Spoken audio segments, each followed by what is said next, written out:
And before we start, we just wanted to just say a quick condolences and remembrance to some of the people that we've lost recently. Rob Reiner, Jim Ward, Jeff Garcia, and Beatrice Picard. We heard about the tragedy with Rob Reiner and his wife, and he was he was a legend in Hollywood. Prolific. I mean, we basically grew up on a lot of his films and a lot of his work in general. He was, this is Spinal Tap. I mean, Stand By Me, The Princess Bride, Hamnet, a Few Good Men. I mean, it's just his work is Misery. Yeah. I mean, his work is just we grew up watching it. It influenced us, and it continues to influence just entertainment in general. Yeah. Jim Ward was a voice actor. He was in Ratchet and Clark, Resident Evil. He was he was in King of the Hill, Hey Arnold, Danny Phantom. I mean, just Biker Mice from Mars. He was we grew up on a lot of his the stuff that he did, and the if you listen to cartoons in the 90s, you probably heard. He's probably him. Jeff Garcia, who was in Jimmy Neutron, Boy Genius, The Adventures of Jimmy Neutron, Planet Sheen. I mean, he was another person that we kind of grew up, listening to, and then of course Beatrice Picard, who was a French actress who's the voice of Marge Simpson in The Simpsons for the French version of it. So I know it's right up your alley, Chad, as a voice actor. Yeah, no, it's always sad to see or people of who've you've grown up hearing. I mean, obviously, I didn't listen to much of the French version of The Simpsons, but I'm tempted to hear it because sometimes they do a great job with character mimicry and things like that. So it's not gone unseen with some talent out there that you don't always see their face. When people forget, like a show like that, like when they cast that, they had no idea they would do that voice for 30 years. No, that's another thing. And so it's like it isn't just the U.S. cast; it's like all the cast throughout the world that get to voice these characters. Yeah, get to keep that job for so long. Yeah. and become a part of your family. Yeah. So so our condolences to them, and thank you for all that you've done, and you will be missed. And R.I.P. R.I.P. Exactly. Yeah. And again, thank you for all that you've done, and our deepest sympathies to their families.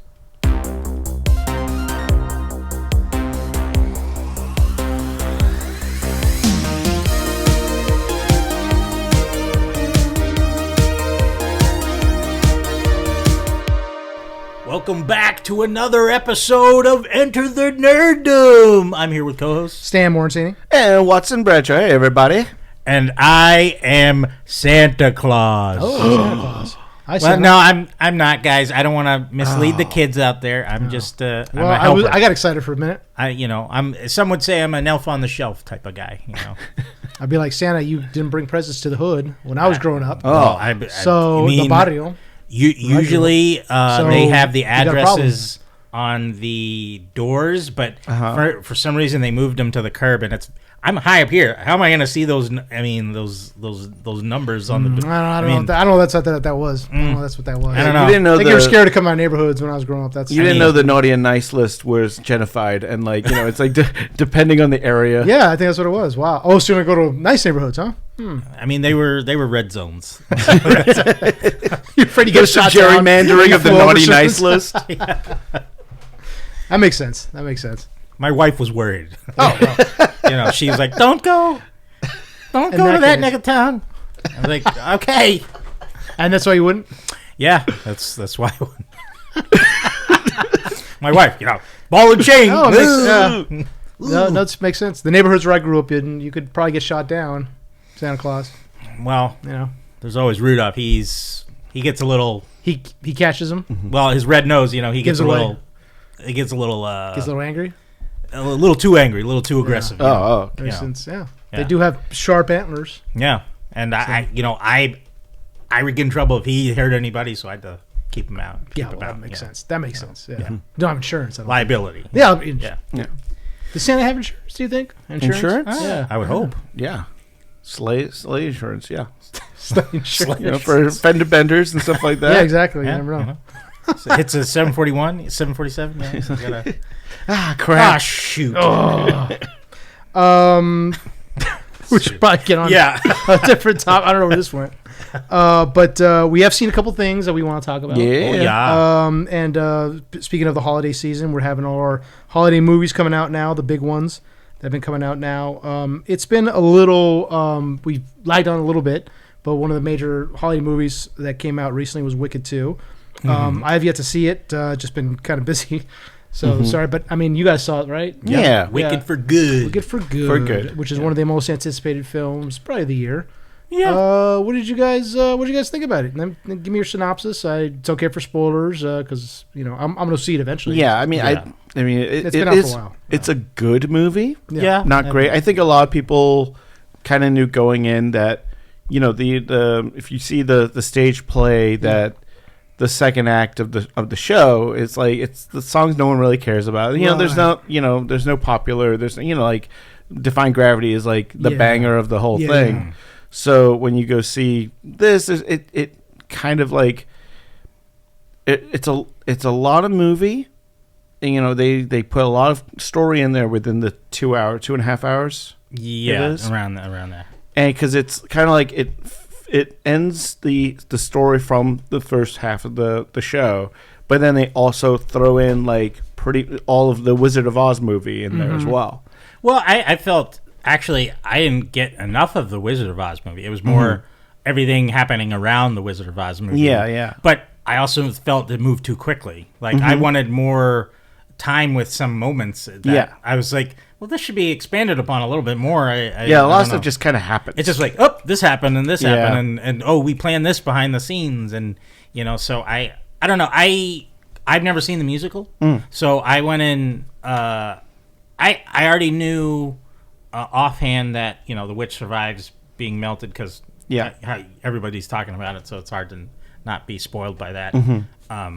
But I didn't know that moment happens like mid or 3/4 away into the movie. I thought it was like going to be at the end, and then she's there's just like a revealed little to be alive or something like that. So I was surprised with that. I was like, oh, we're there already. That's why I was like, this should feel a little bit longer because like the wizard's barely in the movie. In part 2, and like the justice for towards Michelle Yeoh's character.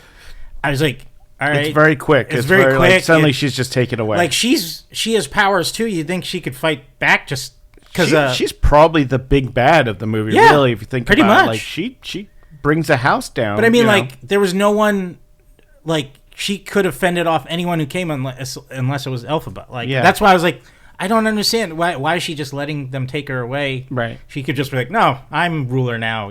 Like I don't know. So I don't know. The part I just didn't really believe that story, that part of the story or of it. So I don't know. I think it could have been stronger if they expanded upon some scenes or just that. It's which I mean they did versus the stage play. No, definitely. Stage play. I think the after intermission you got like maybe an hour. But didn't they expand just as much in the first part as well? Yeah. So I just feel they did a better job expanding on that part than this one. Yeah. So I think like the lion pops up out of nowhere and she already knows him, and the lion is the lion cub from the first one. Like she pulls out the classroom. Yeah.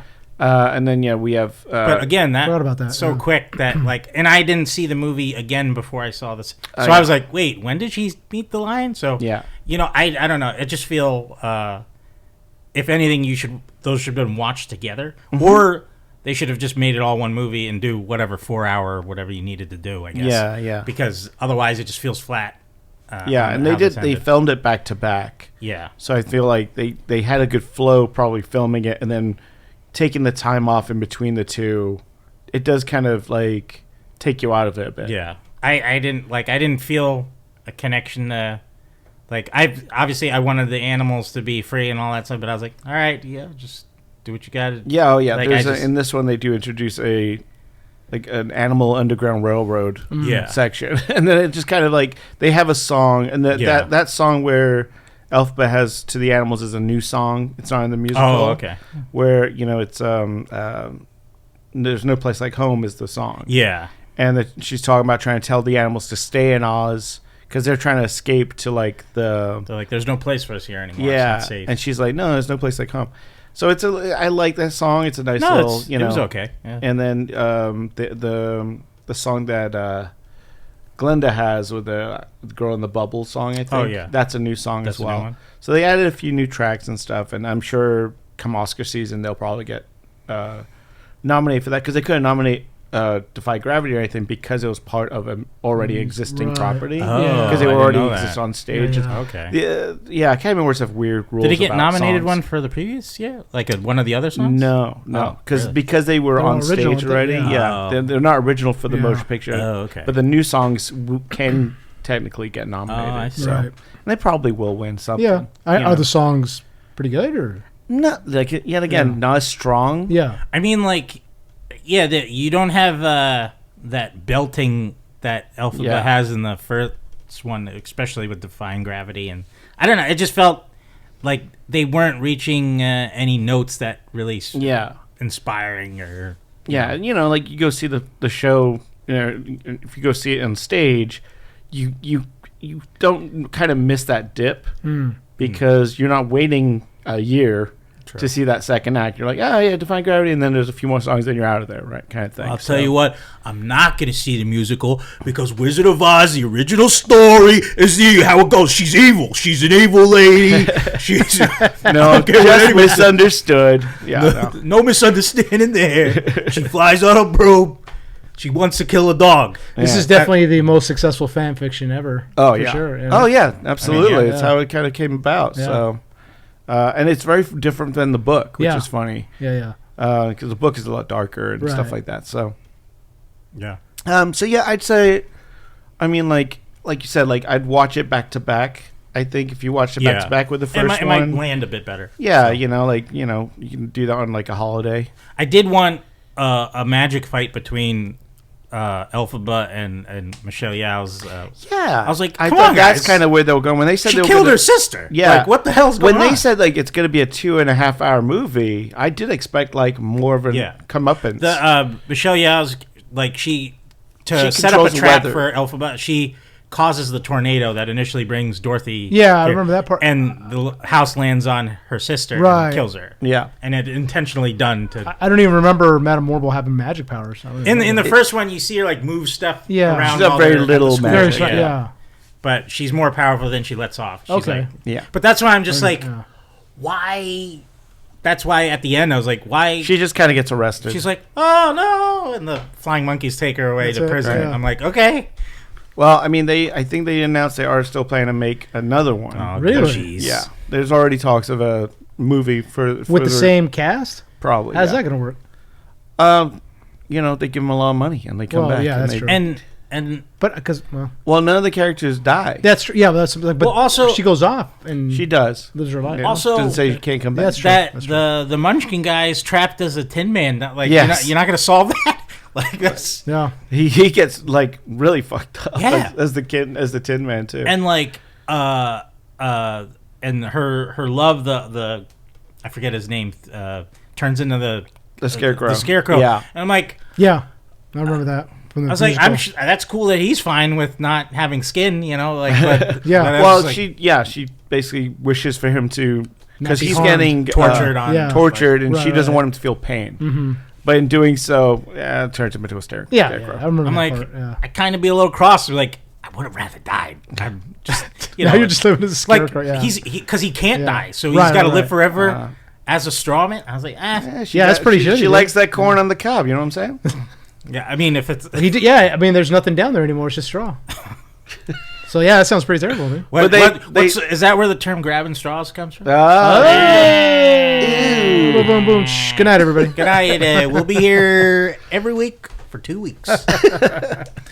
But yeah, no, yeah, there was just lots of open-ended stuff that wasn't. Yeah, and like stuff that was concluded very I was like, quickly. if and- you're taking liberty with this story, fix that yeah, stuff. like they do yeah. the whole setup of the wizard being her father. Yeah.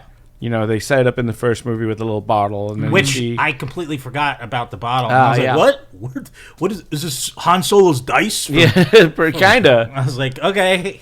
And then he finds out, oh, by the way, you killed your daughter. Yeah. And then Glinda's like, you get out of town kind of deal. But it's not really. It's like it's such a kind of a. Okay, now we got to deal with this storyline. Yeah, you feel. I personally doesn't go anywhere. I mean, because at the end, she and the Scarecrow go into the real world. Yeah. So like. Oh, that's right. They go into the desert and And I'm like, okay, so. I was hoping that they turn like human as maybe she turns black and then like he turns back to his self because they're not magical anymore. And that makes sense with like the ending of the real Wizard of Oz where Dorothy wakes up. So that's why I was like, okay, they're gonna have to stay in hiding so no one's like burn them. Yeah, that's true. And what do you call it? Also. She can meet her dad in the real world now. Like, that's true. I mean, like, she can look him up. I would like to know. Oh, so the wizard is not her father? No, it is. Yeah, okay, yeah. But because she's a product of both worlds, because he's from the real world, that's where she gets her magic from. Right. Yeah. Okay. Right.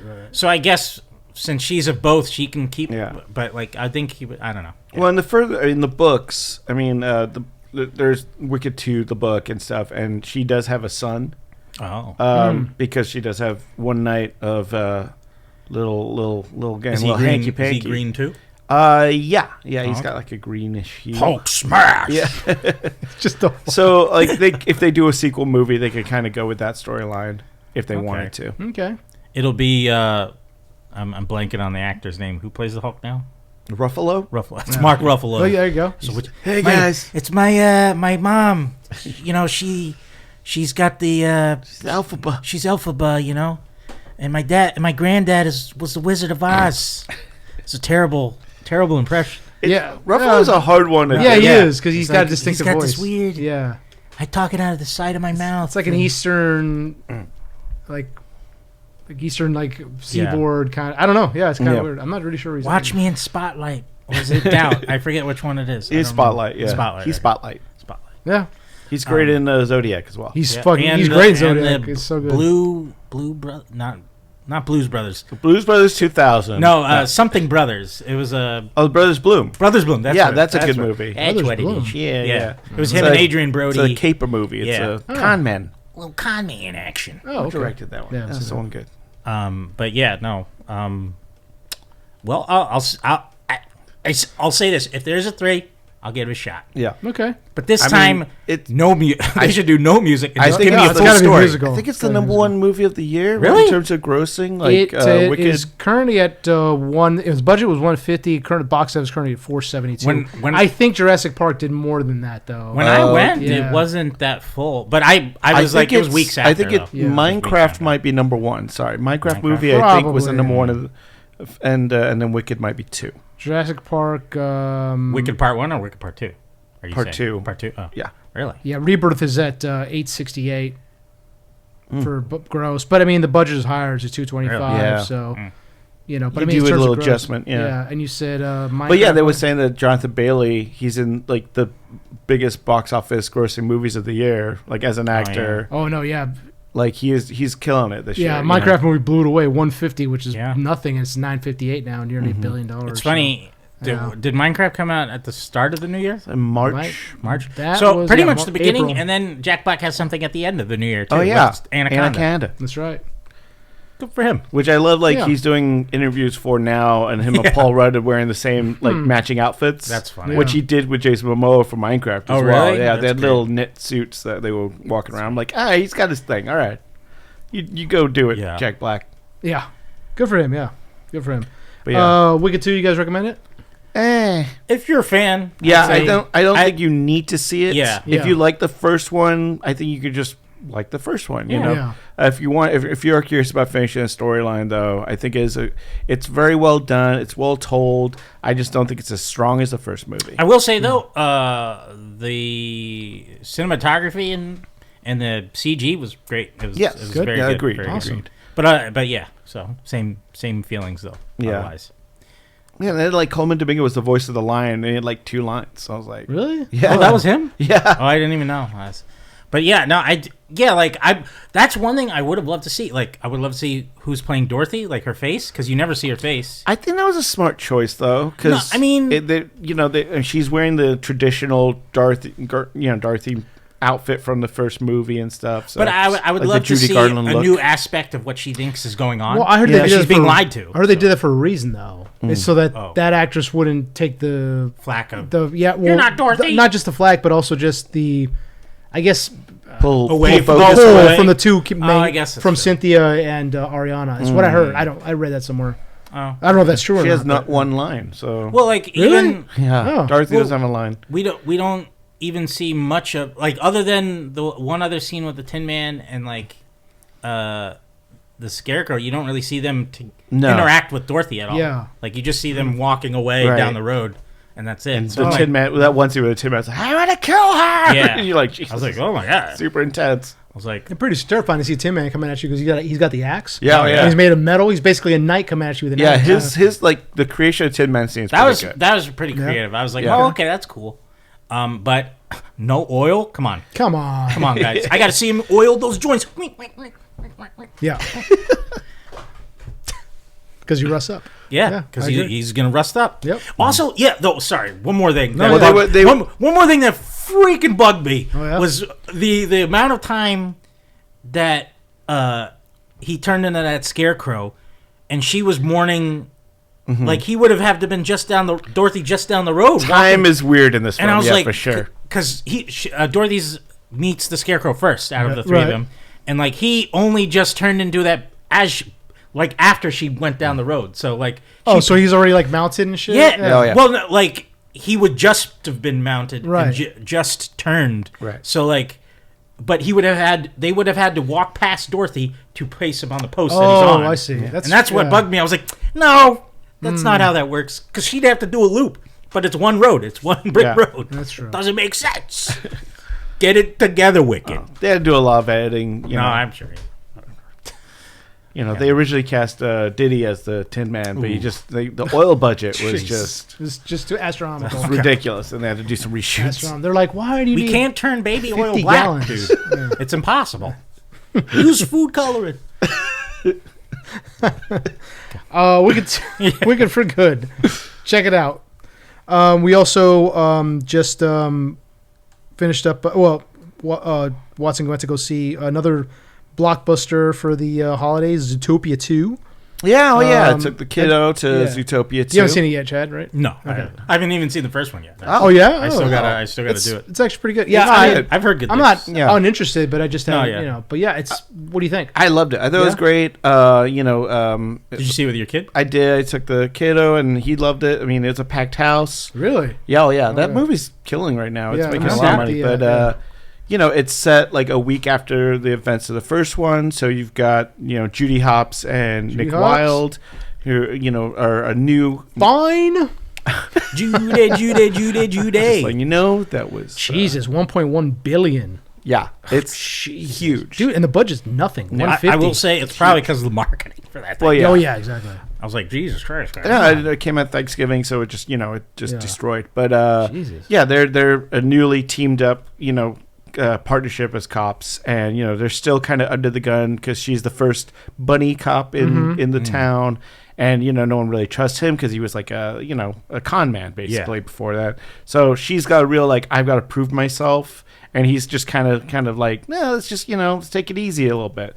We already saved the city, what do we got to prove, kind of thing. So, and that kind of starts their relationship of they're not doing great as partners. Like they have to go to partner counseling, and then they find out so the way the city works is, there's these sections of the town that are all controlled by these weather walls, right? So you've got Desert Town and Tundra Town and all Right. this, and these a family of lynxes are the ones that created the weather walls for the city. For 100 years, we've been able to keep this town running and everything.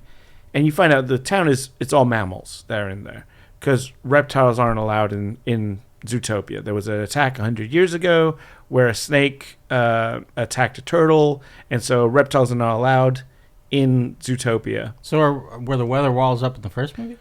Yes. Oh, okay. Yeah, to kind of establish all the different Yeah, areas. I was just making sure. I was like, is this a new thing compared to... Okay, cool. So the Lynx family they want to expand Tundra Town where they are into like the marsh towns and stuff, and it's basically the movie's about gentrification and taking over areas of like lesser creatures, and you find out that through the course of the movie that the whole city was kind of created by reptiles. Like it was a snake who was the first one to come up with the weather wall system. So it's also a slight tale about the reptilian race that lives under the earth and wants to put out the sun.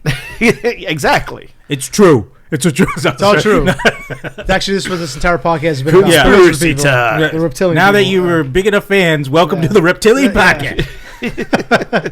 They control every aspect of life. Look, obey. Fight the power. It's a V now. Yeah. Oh God. So Judy and Nick are now on the lam.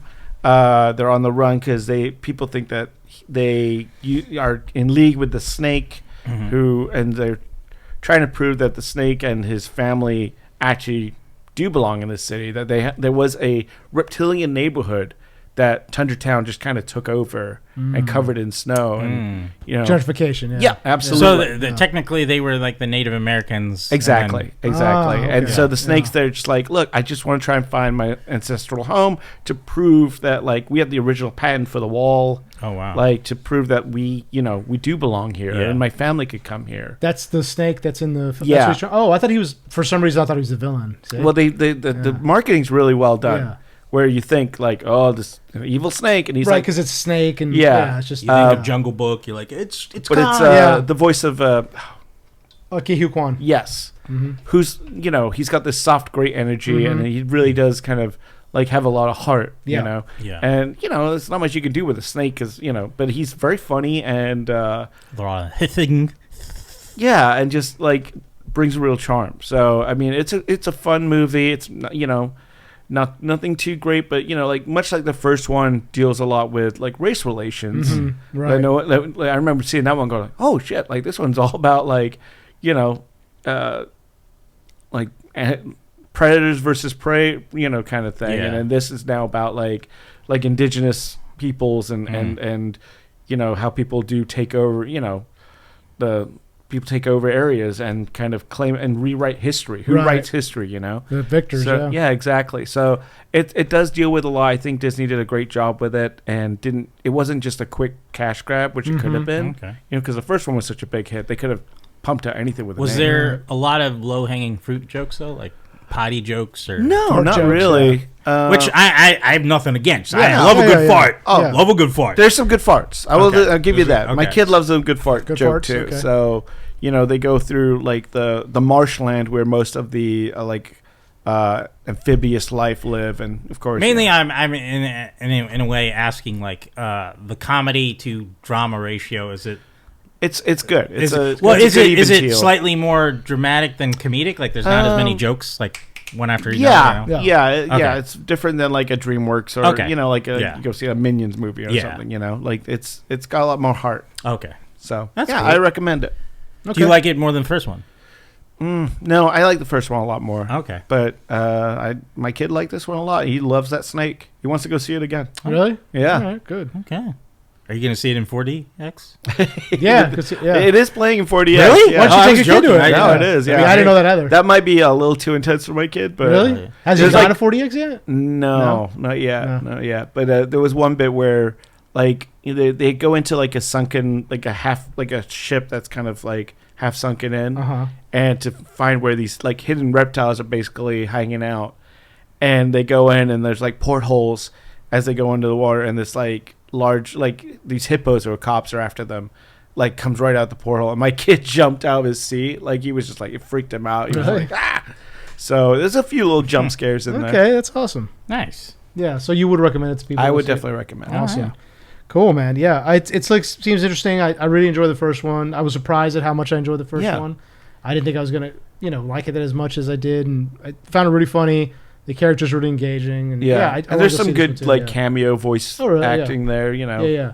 That you might. Yeah, I don't want to spoil anything, but there's some Yeah. good ones. Okay. Good. Yeah, I definitely want to check Which it out. I do want to watch both of them. It's just that's another thing where I kind of always roll my eyes. Like it's cool seeing big names attached to voiceover stuff, Right. but it's like if it is their voice, then I'm like I can't really believe that they're this character. I hear them. I hear the actual actor. Yeah, it's So Well, it's you, just- Chad, as a voice artist, what do you think about that? Like, because a lot of voice artists who are professional voice artists, not actors, have been saying, like, what the fuck? How come actors are taking... I don't mind like a cameo type of thing, but Yeah. the thing that sucks is when a celebrity gets the role Right. and compared to like someone like me or another Right. professional that's been doing it even longer than the celebrity, the celebrity always is going to get paid More. like Their $1 base, million dollars, Yeah. while the voice actor gets like a couple hundred. You know what? Yeah. What Or really I 1,000 or hate too something. that like chaps my ass is like when they hire a celebrity and then the celebrity decides to do a voice like Benedict Cumberbatch as the Grinch. Oh, yeah. And he was like, "Oh, I'm going to do an American accent." It's like, well, why the fuck are you hiring Yeah. Benedict Cumberbatch?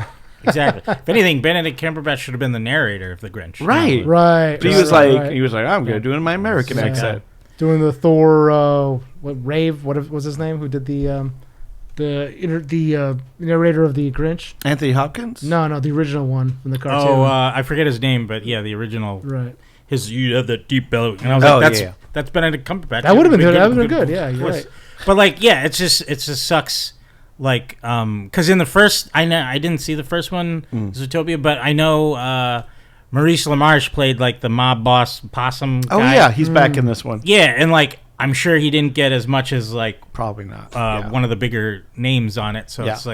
it's just like that's a bummer. He's been doing it for so long. Pinky and the Brain, Yeah. Animaniac, Yeah. So it's just like it sucks. I hope he's getting it. I don't know what he's getting paid, but I hope it's a good amount. Yeah. like, compared to. I mean, definitely, hopefully he's getting some good residuals with that, yeah, too. So that's true. yeah. Yeah.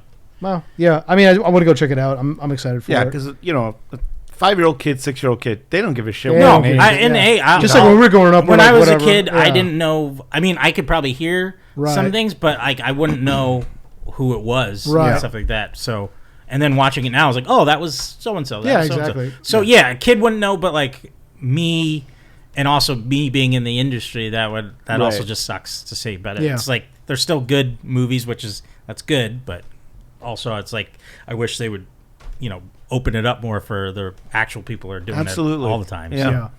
Yeah. I mean, yeah. It sucks that voice artists are kind of get edged out of some things, but Yeah. yeah, I do want to go see Zootopia too, and yeah, I'm glad that you enjoyed it. Absolutely. And another thing that we're very excited to talk about, which I know Watson and I finished it, Chad. I know you're still behind, but No, Derry, Welcome to Derry. Yes. Ooh, Chad, you're okay with us spoiling some of it? Yeah, I'm okay. I mean, there's nothing, Pennywise is still around at the end of it, so no, I know there's that. there's nothing, Well, I think, they did such a brilliant job Yeah. with, because we all went in going like, okay, this is a prequel show. We know where the story's going to go. Exactly. We know kind of who's going to still be around. Like you Mhm. said, like, we still got like Dick Halloran's going to end up at, the Overlook Hotel. Right. Yeah. We know that like Mike's grandparents are there, and like different characters. The way they've structured it now, especially with this last episode, is kind of brilliant. yeah, Because I was listening to an interview with the director, and he talked about in the original book, they kind of there's like a line in the book where they talk about how Pennywise, because he's a different dimensional being, has a different grasp on time. yeah. I got to talk about that. Yeah, Okay. yeah, we got to talk about that. Yeah, I wasn't happy about Since that. he but yeah. crashes but Earth. it wasn't terrible. The fact that he crashes Earth makes me think he's space, not dimensional. Right. But Right. Well, I think in the books he is dimensional. Isn't Yes, he? he's from the same He dimension doesn't as crash, the mist though, stuff. right? Yeah. In the book, I don't think he does. I thought he was interdimensional as well. I can't remember now I don't remember. I Well, just he's remember. trapped in that. Yeah, because I read it when I was yeah. in high school, so I don't remember. Yeah. So what happens? Well, let's backtrack for the episode. Yes, So okay. we finally have Pennywise going to sleep as he does after his 27 years. Yeah. He just and- massacred, entire room of people. Yeah, so we have Dick Halloran, and who's in the Air Force. He's with his the Black Airmen have gotten a space specifically for them because of the prejudice they face in town. Again, even though it's Maine, it's Maine in 1963, which you know they wanted their own little the spot. Exactly. Pretty much, very few places in the United States were hospitable to people of color in that time, so they get their own space on the Air Force Base to basically set up. It's a Quonset hut is what they're called. So they can hang out there, have their bar, whatever, and it's just basically for airmen of color. Yeah. Because one of the characters, the guy who worked at the movie theater, which we never got how he escaped. The bus he's on ends up having that was all off some type of an screen. accident. Well, it said something attacked the bus. Something attacked the bus, but we never get to see it. I thought it was weird. It because Me too. Because you see the guard or it pretending to be a guard. Yeah, with the smile. With the smile on smile his at face, the wife. So, and we theorized that I think last episode we talked about it because it wanted to spread more fear through the town. Yeah. And what better way to do that than to let loose a bunch of criminals, especially one guy who is accused of killing a bunch of kids and brutally murdering them. Yeah. We never get to see the attack, and we never get confirmation that was it, aside from that one scene. Yeah. But who knows? Whatever. So that character is now Hank. The character's name is Hank, played by Stephen Ryder. He is being hidden by the Black Airmen in that Quonset hut / club that they've set up. That's just for them.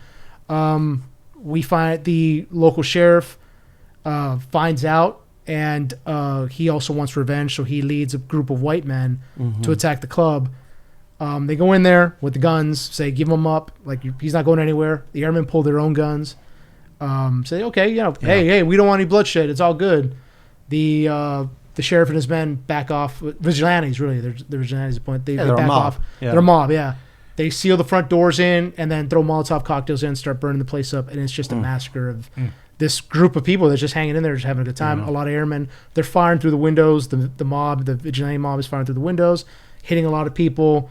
They're on fire. And then we see, which is a really cool scene, we see it come up out of the flames and do his little dance. Yeah. The way he moves over to people, goes up to a woman, says her name, and it just kills her right then and there, which is, I don't know if that was supposed to, they never explained it. I don't know if that was a random killing or that was maybe somebody who got away when she was younger, but she didn't seem old enough. No. I don't know what that was, but it just randomly kills her maybe because she's very afraid. Yeah. So he just kind of pops up there and just, for a little almost boosh, just eats her brain up, and that's when we see Dick Halloran. In the past, we know that because of his shining, he's able to see ghosts.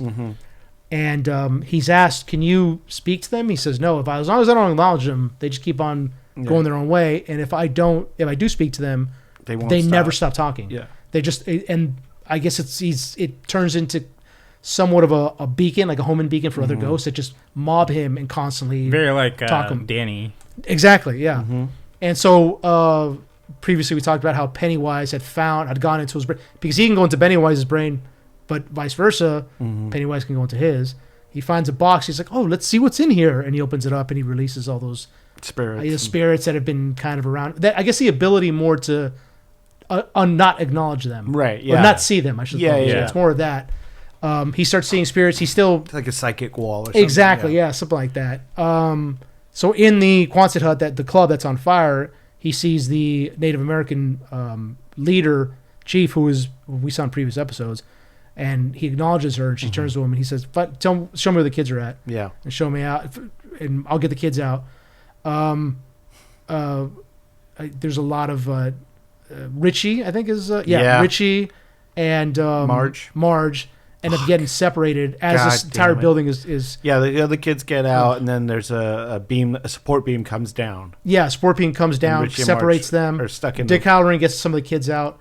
Richie tells Marge, "Get in this freezer there, and we'll both get in this freezer, and we'll be able to survive the fire." He gets in there. She says, as soon as she got in, she said, "There's only room for one." I was like, "Oh no!" I knew it was gonna happen. He shuts the door, climbs on top of it, so she can't get out. His weight on it, and she's like, "No, Richie, I can't let you do this." Oh, yeah, I know. Damn it! And This Richie, scene. yes, And That Richie just kid- hangs on, and he just talks to her. He's like, "I love you, Marge," and Oh, sacrifices it's himself. for brutal. her. Yeah, as the entire building fucking brutal. is. Have you seen? You haven't No, seen I this part? haven't. But that explains the little clip memes people have been making of them two walking together. Yeah. Yeah. Or her passing by him in the hallway. I was like, Yeah, yeah. okay. That makes sense. Oh, Yeah. God, it was heartbreaking because Richie sacrifices himself to save Marge. And he's the coolest kid. Like Yeah. he gets on the skins at one point. He's playing the drums. Yeah. And you're like, damn, the kid can play. Yeah. During the club, Like when it was the drummer hopping. doesn't show Yeah. up, and he's like, and he It's always like has a these, Michael J. Fox moment. Like, Yeah. hey, kid, play along. he always has these drumsticks in his back pocket. So Yeah. like, hey, can you play? Sure, and he gets on there and plays. And he's good. He's really good. Yeah. It kind of reminded me a little of Sinners. Yeah. That whole scene Oh, of like yeah, they yeah. had this great time Absolutely. before the fire Absolutely. spread. It was so good. And Richie sacrifices himself to save Marge. Yeah. She is able to. I think the arrow would have ran out a little quickly, but whatever. She She's would have boiled in there. Yeah, she would have boiled. Like, it was a metal box in a fire. In a like, fire. Also, Richie, when in the aftermath of the fire, they sweep through there, and Richie's just kind of looks like he's asleep. Well, No, yeah. that kid would have been burned to a crisp. Well, they say smoke suffocated. insulation, but still, I mean, there's literally surrounded by wall fires. But whatever. It's still a great scene to see Richie sacrifice himself for Yeah. Marge, and and again we see these kids who we think are going to make it towards the end, Yeah. and one by one they start kind of getting picked off. And same thing with like, who'd have thought in like the third episode that Marge would have been such a big part of it, right? Yes, Like exactly. I was 'Cause like, she oh, comes she's out of just a nowhere. wacky friend, Right. And She's she one of the is. patty cakes. Who's one of the mean Yeah. girls. I was like, oh, when Yeah. she got her eye problem, Yeah. I thought that was it for that character. Me too. Yeah. And man, She becomes one of the main cast. one of the main cast, Yeah. and like is a One of the badass. losers. Yeah. Because Pennywise calls them losers Yeah. at the end. Yeah. We actually find out that she has a much bigger role to play in Derry Yep. because she's one of the mothers of one of the characters we She's see in Richie's mother. Yeah, Richie's mother in the later In 88, yeah. later, Oh, really? Yeah, later future of Derry in the movie. Yeah. Because like, I guess her eye wasn't damaged that much because she was. Well, we don't meet her.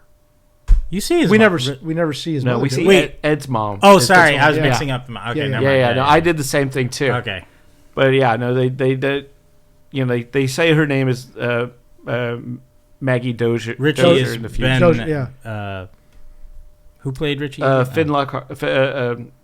Yeah, and Finn the older Wolfhard version is Bill Hader. Bill Hader. That's Yeah. Okay. But she has the same line when they're in the last episode. and that's why she she's names her like, son Richie. Yeah. Oh, wow. She Yeah, was in exactly. love, yeah. Exactly. Jeez. Yeah. It's just when he said at one point we see it about to attack her, and that's when we get into the whole Yeah. time thing, and he shows up. He shows her a Poster. wanted poster of Yeah. her son, and he's saying her name like Marge. Yeah. Her married name, and she's like, "What are you talking about?" Yeah. And that's when he's like, And he's "Oh, like, I don't really understand how this works, but Yeah. either I die by the hand of your kid, or I'm born by your hand. He of said, your yeah, kid. he says, your friend, your son, and his friends caused my death. Yeah. Yeah, I mean, he is. Unless I kill you now, and don't cause. Which his- we'll talk about that because I don't. Oh, anyway, that's yeah, disappointing. yeah. So we, so the kids, some of the kids escape along with Hank, who is Ronnie's father. Ronnie and some of their kids end up getting out. But now we see that right after that, it decides to go to sleep. Yeah. Which, by the way, It looked great. there's a scene right after that fire in the Quonset in the club that we see. Are you talking about Periwinkle? Periwinkle. So as it turns out, we were talking about this, Chad and I. We were afraid that it was gonna be human at one point, and then kind of turn into what he is Right. in the universe we see Not him the in. case. Not the case. Somewhat, as it turns out, which we were hoping would happen, he adopts someone's personality. Yeah. He So- bases his whole thing off an the- actual carnival. There's a carnival clown. His name is Pennywise. We see his whole I'm not that operating. that wagon that we see in the movies Yeah. that Pennywise is in. and he sees how the kids are Attracted to him. attracted to Yeah, him. so he's able to lure the guy into the woods, takes his personality, and now we have Madeline Stowe who plays Ingrid, who So is good. Thinks that Pennywise is her father. And we get two really good scenes with Ingrid with Madeline Stowe Yeah. and Bill Skarsgård. Skarsgård, yeah. When he takes the personality, is he able to leave the perimeter? No, because that's just what he appears as is Ingrid's Madeline Stowe's father. Oh, okay. But he still can't leave the cage he's trapped in that the Native Americans have set up with the stones. Yeah. But we see two really good scenes with Skarsgård and Madeline Stowe. Daddy. Yeah, who are both very, very powerful actors. Yeah, really good. And there's in the 1950s, right, 50s, 40s, something like that. She's working in a mental hospital. She thinks that one of the kids is there, who is terrified of Pennywise. He takes her down to the basement because that's where Pennywise is supposed to meet her. And we see Pennywise come out of the shadows, and Madeline Stowe thinks that it's her father. She's not afraid. She's not afraid. She's been waiting for him to come back, and this entire time she's been waiting for him to reappear. And Pennywise looks like her father because he took on the personality of this man who used to like 1908. Yeah, in the early 1900s. And it's so good because Madeline Stowe sees him. She goes, "Dad," and Bill Skarsgård, so good. He looks at her and he kind of goes, "Huh?" Yeah. He does this little like, "Oh, okay," like. I'll play along with it. I'll play along with it. Yeah. He looks at her and he says, "Yeah, how this is fun to me." Yeah. Because whatever this entity is totally evil and really is sadistic and enjoys pain, inflicting pain. So he kind of moves or he plays along with it. And he kind of takes the memories of whoever of the people, the people who he I don't know if the people he kills or the people he takes on. I'm not sure. It eats, I guess, because he probably eats. He's like, your father's in here. Exactly. So then we get another scene after the attack on the club, where Madeline Stowe has dressed up as her clown persona Periwinkle. Yeah. And she next Halloween there's gonna be a ton of Periwinkles. Yeah, and she's the one that told the mob where the escaped the father is Hank. He's the one. She was also the one having the affair with him. She was having the affair with him, and she also knew that creating that carnage, setting this white vigilante mob loose on this club would create. The carnage it did. So that's why she shows up there that night. Please her father the whole time. Exactly, and she's in her Periwinkle costume as a clown.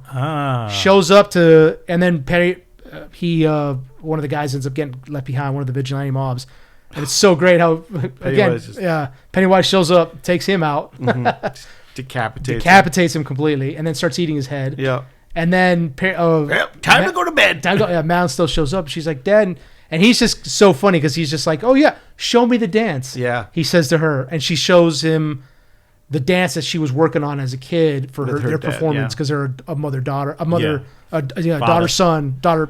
father-daughter act.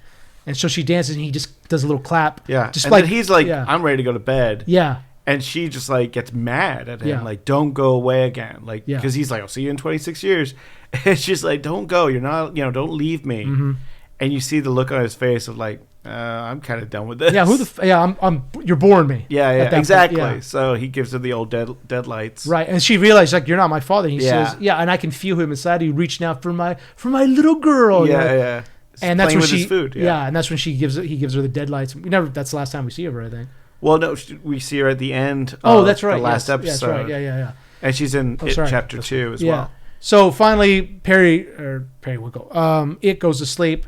It's surrounded by like this marsh of like bodies and blood. It's really down in the sewers, and he's covered up to his nose, so all we see is the top of his head.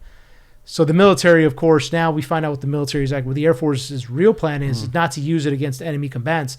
It's to use it on the population because fear is the easiest way to control people in general. That's what they say. So there's change going on in America. Right. We don't want that. So they find one of the stones. So obviously there has to be a ring of stones. If one of the stones is broken or taken out, then the trap is the cage is broken. You left the door open. Yeah, you left the door open. So they take they find the stone and they basically destroy it in molten metal. And that's when we see it open his eyes. Yeah. And he's like, "Oh, I guess I'm free." Now, so the only thing I don't know if they had to rewrite the lore of it because it seems like he has to go back to sleep every 27 years after he gets his fill. Yeah, that was the thing. Yeah, but as soon as the stone is broken, he's like, "Okay, I guess I'm free. I'm gonna get out of here. I can get out of here." I didn't really understand how that worked, but whatever. He wakes up and then he goes to Will's house, and then he's just it's pretty cool. He's just from his nose down, he's just covered in blood. Yeah, so he's just just crimson through the whole way down. Yeah, it's really good. It's really well done. Takes a Will. Gives him the deadlights. Yep. And now he's he goes to the high school and kills the principal. Yeah, he Takes basically him puts out. this, because now he's kind of unbound a Yeah. little bit. So he puts this giant fog over the whole town. Which, did you think it was the Mist. Yeah, I totally was like, that's what I thought they were what it looked connecting like. to. Right. But they like basically puts this fog over the whole town. Uh-huh. Goes to the high school and he's like, okay, all upperclassmen, you can go home. Lowerclassmen come to the auditorium. Right. And he goes in the auditorium. He's using the body of the principal as kind of like a Like puppet. a marionette. Yeah. Yeah. And like dead silence. Yeah, And but he he's steps- like yeah. 10 foot tall. Yeah. So the body looks like a puppet. Yeah.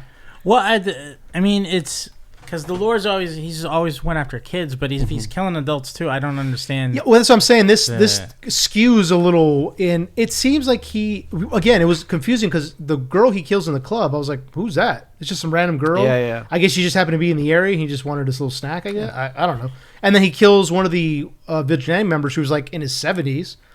So I was like, I know the lore is that he can kill anybody. Yeah, he and that's prefers fine. kids because they taste better, and that's why he scares them to salt the meat, is what they say. I mean, I guess he just was hungrier than usual. I don't know. Again, I didn't really, but whatever. He gives the deadlights to the entire lower classmen. Yeah. And now that's what the scene we see them all floating in the mist. He's taking them to the outskirts of Derry, I guess, for some reason. Yeah, well, he's trying to get out. He's trying to get out through the opening. The opening, yeah. And so he's trying to, basically take his food to go. Mm-hmm. And they look like, like balloons, following his wagon. Little wagon, yeah. Yeah. Mm. And it's a very like Pied Piper kind Yeah, of. Yeah. very much so. And I just didn't understand what he's going to do with all of them when I don't know. snacky snacks. Yeah, I guess. Yeah, he's going to do the entire population of. Yeah. the Well, US. his whole thing is I'm destroy Yeah. the world. Yeah, So it's I'm going to destroy this world. Oh, so yeah, there's a really great scene between Hanlon and Pennywise. Yeah. Marge gets separated in that the kids find out what's going on. They follow the group of kids who are with the deadlights. Right. They're now. trying to get Will back. They're trying to get Will. And they realize like they've still got the dagger. Yeah, which they That- can use to lock Pennywise in. There's a tree that they have to get to, which is the furthest extent Yeah. that it can get from the other stones that could still lock him in. But it gets very Lord of the Rings. It does. Where it's like the dagger now corrupts your mind, so you don't want to use it. Right. It was just It was just a little bizarre. It was like because they go to the school, they see that everybody's been taken, they have to get Will, but they have to pass the dagger off because then it's basically. So Lily's yeah. got it, and then Yeah. she's just kind of goes a little crazy, like I don't want to go. We gotta get out of here. Yeah. And there's the other girl, Ruth, is like, Uh-huh. Ronnie's like, give me the thing. Let me take it from you. and the Native American aunt. I can't again. Yeah. Sorry, I forgot her name, her character's name, but she says it's the dagger itself is trying to get back. Like all things lost, she says it's trying to get back home. So it's trying to get back. Get within Towards the center. towards the center. I didn't guess. really understand, but yeah, again, like he said, it's turning into like kind of Lord of the Rings because now they have to keep passing it off. And they have to like stab it into the dirt. The whole Yeah. thing has got to be in the ground. I mean, Right why, under this tree to why lock wouldn't him they in. just try to stab Pennywise though? I guess because he's too powerful. Well, so there is a conference. So we're getting back to that. So they find Will with this line of kids that are floating in the sky.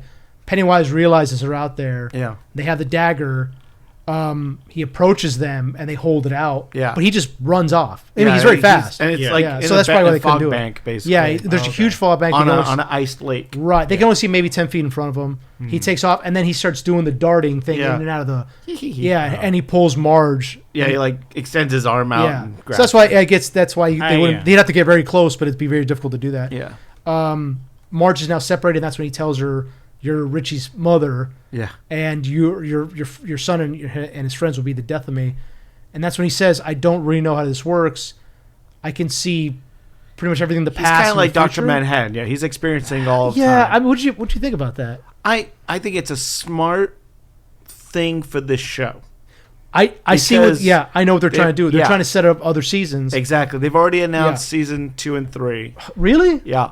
I didn't know that. They already got, and Oh. they're talking about. So, Yeah. here's the thing, Chet. So, at the end of the show, after Pennywise has been defeated, they sink the dagger into the tree. He's blocked in, and then he just kind of melts Evaporates, away. yeah. So at the end of the show, Marge tells the other kids he knew who My who future. was, and And one of them says, well, what if he goes back and tries to kill our parents? She's, well, I guess that's a fight for somebody else. Yeah, and I was like, very, don't do turn to Terminator. the camera. I was like, don't well, do, yeah. that's a fight for I was someone like, else. and I was thinking, like, they're doing a Terminator? Really? They're doing Yeah. a Sarah Connor? Like, Yeah. oh, come on. You know, I don't know if that's in the, I don't remember if that's in the books, that he can see back and forth in time. It's I don't literally like remember. a line Yeah. in the book of someone explaining, like, he doesn't know what time is, kind of thing. Right. So But he knows what 27 years is. Exactly. That's why I didn't, and how can he slip back and forth in time? Oh, it's not like he travels in time. Yeah, but they say at the end, what if he tries to kill one of our parents? Right, but it Goes would be, back in it time would be before we were him born. in the past. It's Oh, not I like see he what you mean. I see physically what you mean. leaves. I see what His you mean. consciousness is the, Oh, okay, I get experiencing it. I everything. guess that makes a little more sense So because they- he's always been there. so they But why, like, so, like, the fight with Marge's parents is taking place at the same time as... Yeah. I mean, I guess. That's... you know, if we're talking like what's relative, I mean, like, because right now it's a fact that Pennywise will die in 2016. Yeah. Right. But if he's able to see that outcome, if he can manipulate the past from making that happen, Yeah. you know. Well, and then that just makes me mad that he didn't talk to Richie about his mom in the movie. then. Right. Yeah, well, Like, because they're I know they made they're it up- retroconning this, Yeah, which yeah. is the issue that you have when you do things like this. Yeah. Because there is Unless they redo the movies for the TV, which I wouldn't have a problem with because I was kind of sour on the part 2. Yeah. We'll talk about that. Yeah, if exactly. You want to talk about that? Yeah, so they kind of left it open for the sequels. They kind of left it open, or I should say, for more seasons. Mm-hmm. And again, they're doing like a Terminator thing now. I guess Well- it's just like, yeah, go ahead. I mean, so we do cut to 1988, and we see young Beverly from the first movie, from It Chapter 1 and 2. Yeah. Young Beverly Yeah, at this is the very last scene. at the insane at the insane asylum, seeing her mom hang herself, and then the old lady from It Chapter 2, who is Periwinkle, Yeah. shows up, and she's like, "Don't worry, dearie. Everyone, if you die in Derry, you don't really die." Yeah, She's the one with the cup of tea? Yeah. correct. okay, yeah, that was correct. her. Yeah, it's supposed to be Madeleine Stowe's character. Yeah. Yes. So So. and apparently that actress, it's the same actress. Yeah. She was 91 years old when she did that scene, Oh wow. and passed away like 2 months after wow. doing it. Oh, so. wow. But so they are planning to make a It Chapter 3 movie. Yeah. With the young kid cast. So it'll be Finn Wolfhard again, and But there's so much older. I know. I don't know how it's. And how does that? But they timey-wimey. haven't seen him since in the movie. They haven't seen him since. I they don't left. know. I don't. You see, this is the problem with retro. And then the what they are planning for the They meet him in the dream world. yeah, yeah. exactly. in future seasons are going to deal with the other catastrophes that happened in Derry. So, and that was the other thing that kind of upset me because I thought that we were going to get a scene of that, that factory that blows up. That was such a huge part of the Derry history. Yep. We never got that. We never got an answer as to the gangsters from the We 1920s. will in season 2. I guess so. That And car they season pulled 3. up. I mean, I guess I remember that. And then but the other thing is the factory, and okay, I get the factory because they kind of have gone over that in the movies. It's a huge part of Derry. They have these scary pictures of like the kid's head in the tree and shit because he got blown up. Then, but the gangsters that got shot up and they found that car buried out there in the fields as they're digging for the stone. We never got an answer to that, and it's in the opening credits with they getting shot up. It's gonna be and in that it's season. hanging out shooting at. I was like, okay, but going back to what I was saying about Halloran, we got a good scene with Dick Halloran and it. Marge gets separated. That's when it tells Marge, you're Richie's mother, and he's about to lunge for her. He does the whole open mouth thing with the razor sharp claws, and he just pauses. Marge has no idea. Frozen, Marge has no idea what happened. It's just like when they were in the sewer, and he didn't know the dagger was between him and Lily. I think. Lily, yeah. And but this time he freezes completely. Marge runs off, has no idea what's going on, and we see it's Halloran has entered his mind, and there's a really good scene between them where Pennywise is back in the circus that he originally was in. They're slapping him awake, like, "What are you doing? Like, you can't." It's a the very fellow Wizard carnies. of Oz bit. The fellow carnies are, you've drunk too much. You kind of lost Bob, it. you And that's when it gets angry. He's like, "I'm not." Yeah. The guy's name. I am the Bob eater of Gray, worlds. Yeah, I'm not Bob. I'm the eater of worlds. And he basically says, how dare you talk to me like that, Yeah, which I love. yeah. Because we know that it has a huge ego Yeah. on top of everything else. So, and that's when he kicks, we see the carny that's shaking him awake is white, but then because of what's going on, the adults have also shown up to this final kind of battle. Yeah, the military. Right, the military shows up, pulls Halloran out of the van because he's in his trance. The entire wagon, Inception. yeah, kind of the whole exactly. The world. entire wagon that Pennywise is in shakes, and that's when we see that this white guy's hand is actually is a black hand.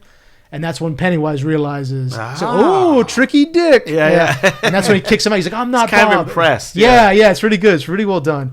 And that's kind of the other part that the adults showing up, the military showing up. The military tries to secure Halloran. They try to take care of Hanlon, who's the Leroy Hanlon, who's the Air Force major, who understands what Too many character names. too many characters, or and the H's like, too. And the major, or the general, I should say, who has been in charge of the entire operation, sees Pennywise frozen out in the mist, and goes to say, "Oh, I knew you were real. You're basically saying you're beautiful. Right. I love you. Be unleashed. You're free. Yeah. You're free." Meanwhile, the military gets knocked out by Hanlon and the other people. They knock out some of the airmen, take their weapons. Hanlon comes to, and that's when Pennywise comes out of the trance. Yeah. And the general's like, basically tells him, like, what are you doing? Like, you're free, go. And Pennywise sniffs and yeah. it's like, I know that smell. yeah, he's about to leave him. He stops, turns. I don't ever forget his smell. Yeah. Because he was a kid from the early 1900s. Yeah. And that's when he kills. Oh, it's so And good. Pennywise turns back into the old creepy man that scared him as a kid, and he gets scared for a minute. For a sec, yeah. He's like, and when he does that, Pennywise just is gotcha. on him. Yeah. It's like He you show He just fear. seasoned the meat. Exactly. But before he dies, he's like, I see you're a true warrior. Because he was one of the warriors. He was Ajax. Oh, that's right. He was Ajax. Yeah, that's right. Or he's like, the a warriors, yeah. thunder god. Yeah. Right. Yeah.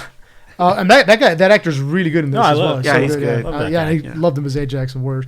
But James Reamer. I think. so Pennywise passes. The kids are trying to reach the tree. It's kind of resisting, trying to get back to where it's at. So as they're pushing to the tree to bury the dagger, Pennywise, again, having a huge ego, which I really like that they did this because it was ego that kind of had his downfall. Yeah. He's still doing the whole skipping He's around skipping like, them towards hey, the losers, kids. Yeah. because he's about to leave the cage. Yeah. So if he passes the kids before they're able to sink the dagger into the tree, he's gone. He's escaped. There's no holding him back. So he's just skipping around. He could have just ran past them and been gone, bolted, but he wanted to tease them, wanted to taunt them. So he's just skipping around. Hey, calls them losers. Yeah. And we see Hanlon pick up one of the Air Force weapons, a carbine, and just shoots Pennywise right in the head. Yeah. Drops him.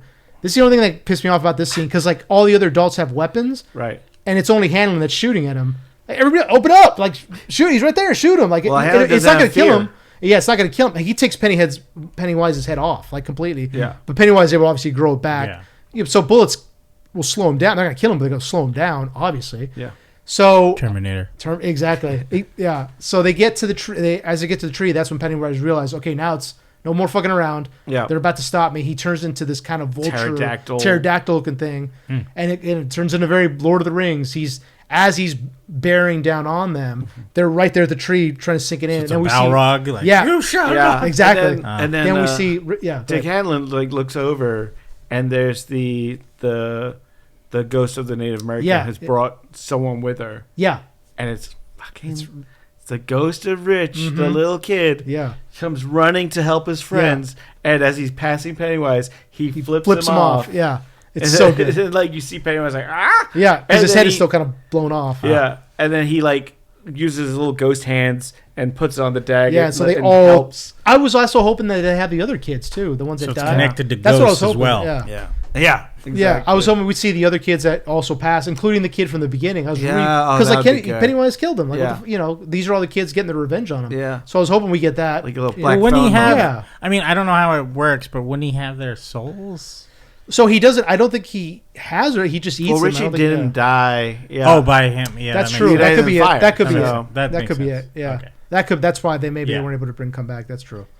But yeah, But they're able to it's like such a good moment. So good, yeah. When he's just a few feet away from them, they bury the dagger in the tree, and he just kind of melts away back into where he's supposed to go. Yeah. And then we get the whole it's a Terminator thing. Go back in the future, go back in the past and kill your parents. It's just like, okay. I mean, hey, I'll get you by prediction. Well, because where else is the show gonna go? Exactly. That's the problem. Yeah. And yet again, it like gives the show stakes now. Correct. Well, versus just like we're just gonna watch him fail. Or him fail getting killed. Yeah, but then like the problem with that is that you open up an endless loop. It's like, well, why didn't he just go back and kill the other parents of the losers? Right. Who and it's like, or I can just go back and kill their. Well, no, it wouldn't have made. I mean, like, why didn't he go after her immediately than the other kids? What do you mean, Marge? What do you mean? Like he's like as the show started, we're seeing him haunt these other. I see what you mean. If he knew this Marge, exactly, why not just go for her first? True. Yeah. Right. Well, that's before anyone knew. That's the problem with this kind of. So that's why I'm like, I don't. That's the problem with this kind of storytelling. Yeah, exactly. But now from the time period that they're at in this, the next one is in the 80s of the new movie. I guess it seems that the next episode of it is the movie that we got. The movie. Yeah. Okay. So I just wanted to know if there was maybe one in between that movie and so there isn't. Maybe, but who knows? But it doesn't seem like it. But because since they have the thing in the place, the 27 years things. Right. So only if it's in place, the 27 years thing matters, I guess. Right. I guess. But and the other question is how far he's going to go. He's going to go back to settler times because that's apparently when he first starts killing. But also, or Native American time. Well, because you don't have to hire Bill Skarsgård because at that point it's just an elk or something, Shit, you're right. Before. Oh, dude, don't do. If there's no Skarsgård, I'm not interested. Right. Oh, yeah. So that's why I think they're going to the 30s. Now. The next one will be in the 30s with the gangsters. I mean, it's been. That's about 20. Yeah, you're right. But then I think it kind of turns more so than Terminator. It turns into Lost, where you're just trying. You're creating things as you go along. You're not really. In a way, you're right. Because you already have a finale. I mean, here obviously there's already a finale, unlike there was for Lost at the time. But it's just like I don't know. It's you're gonna lose interest after a while. Right. Exactly. And if anything, I would say go the route of you're done with these movies and maybe try and do a crossover with something. That'd be fun. That would be fun. Yeah. Do a They kind of tried doing that with Castle Rock. It didn't work. Well, I mean, not great, even it was keep too much because Stephen King gets so much lore, right? And you try to throw all of it at one thing. I think it was just too much. Like if they just kept it like just to the like. I would love to see a spin-off show with Dick Hallorann. Like do a Shining spin-off show. Because you've got 20-something years. See, I think that's where until he meets, I mean, if the show wasn't called It, I would say that's where this can go. You can keep following him, and do that. But I would hope because he's off to England next, is what you were saying. Like at the end of the show, he's like, "Oh, I have a buddy that's gonna hook me up with a hotel in England." Yeah. So it's also like The Shining was 1980, and it's only 1963. He's aged. Well, whatever happens in London ages him the fuck up. Yeah, exactly. He's like, I got scared so much for the wrinkles. That could be it. Yeah. But because that actor's only like in his like early 40s, I think, something like that. Yeah. But I would say he starts smoking really bad. Yeah, real bad. Yeah. I would say no, like crossover outside of Stephen King, right? Like do Ash versus It, and like oh boy, and. Because I have seen some. That's not diminishing returns, you think of? No, I mean it's just like a separate on its own type of thing. Because like people would love to see, especially those two characters go at it. Although, I mean, obviously Ash would win because all he has to do is bully It at a point. But are you hiring Bruce Campbell again, or are you getting a recast? No, you can't not have Bruce Campbell for that one because they were pretty awesome. Because 70-year-old Bruce Campbell. Well, no, because they were gonna do Freddy, Jason, and Ash, but that fell through. So I'm like, you can still do it with other like give him. That'd be awesome to see him versus Chucky, just to be a funny movie, just silly. Because like Chucky's in the area now where it's horror, but it's a little silly still. Mm-hmm. And then Ash, with Ash versus Evil Dead, it was a little silly as well. So those would be fun vibe to, the amount of clips they'll have for each other. Oh yeah, no, that'd be awesome. But yeah, and if they did it chapter 3, I'd be like, well, he's dead already, so what are you gonna have? It had a son, and it was like, hey, my dad is, Hey, Papa. and it's like, but my dad was easily bullied, but not me. Here we go And again. then its son goes to school. It's like, you're not gonna bully me. And then he kills one kid. It just turns into a teen drama. Yeah, it's like school shooting because he's a student at the school. So he creates fear. Present day. Yeah, well, that then- makes sense. I troll people Or just online. turn off the internet, and that's it. Oh, yeah, then there you go. The kids will lose it. Yeah. He's like Brainiac. I will steal my. It downloaded himself into the There you go. network. The Pennywise virus. Al Gore found my corpse and uploaded me to the internet. And now I am everywhere. I got some ideas on 4chan. He's just a troll. He's just writing mean comments on everybody's. Yeah. Or, I mean, like that. Okay, so with the show though, I will say, since he dies in the chapter 2, the movie, the meteorite stuff is still there. Yeah. So Correct. they can do something with that. Well, and I mean, I guess they don't really talk about like what happens with the military. That's true. I don't. Like, What happens to all those bodies they found? yeah, Yeah. like they killed the general, but it's like there's still a military base there. Right. You know, And I mean, you could, the that's. mist happens. They could easily say, well, it was covered up by the military. I would or love whatever, yeah. would love a missed crossover as well. I would love Be interesting. if they let it happen. I don't know if Frank Darabont would care or not, but like if they just had Thomas Jane living in the town, just depressed because he killed his. yeah. Jesus, He's that like, would be rough. Do it now! Come on! And then he gets his. Then he has to save a bunch of kids from Pennywise. There's There you your go, story. He sacrificed. Come on! He's got to get gotta get justice for the family he sacrificed. Oh, Jesus, yeah. Whew. Yeah, terrible ending. If anyone has seen The Mist, if you haven't seen it, it's It was rough. actually Cujo. all like, along. Yeah, I turned into a dog. Rabies. Exactly. Because a dog's not that scary on its own. Well, I mean, no, but that's the thing, though. In Cujo, he gets bit by, doesn't he bite a bat or something, and that's how he gets the Something like rabies? that, yeah. I mean, you could say that was it. Like, Yeah. you know, he bit it true. and got stuck in his Oh, that'd be sort of interesting. evil. Yeah. Because that's the thing with it's blood. There's like they get Jeffrey Combs from Right. Reanimator, and he's like, I found the blood of this monster, and now he creates all these other things that are in Stephen King's world, and he's like, let me put the blood into this car, this vehicle. So That's- the problem that's with Christine. like Just- Penny, yeah. there you go. Yeah. The problem with Pennywise is because it's this multi-dimensional being. Like, Yeah. there's no real like you know what a werewolf does. You know what a vampire does. Like there's no Yeah. real like set rules for his powers. Like we know. I mean, that, except the 27, well, except for that, and then now I don't know. he's I contained. mean, unless there's something added to the bullying part of it, other than him just not because like Stupid clown. because his at the end he's dissolving into bits. So maybe he was faking that. well, But Could be why that, would he yeah. fake that if he had them all where he wanted them? You know? Or it could just be that they didn't actually kill him. He was able to, like you said, like download himself, quote unquote, somewhere else. I'm in Yeah. someone's cell phone now. Or just there's a piece of him, or I don't know. Yeah, it's I have he has a secret. There's a secret compartment to the cave wall, Yeah. and it's an egg nest, and it's like, yeah, baby, it's coming out. yeah. it's like Godzilla.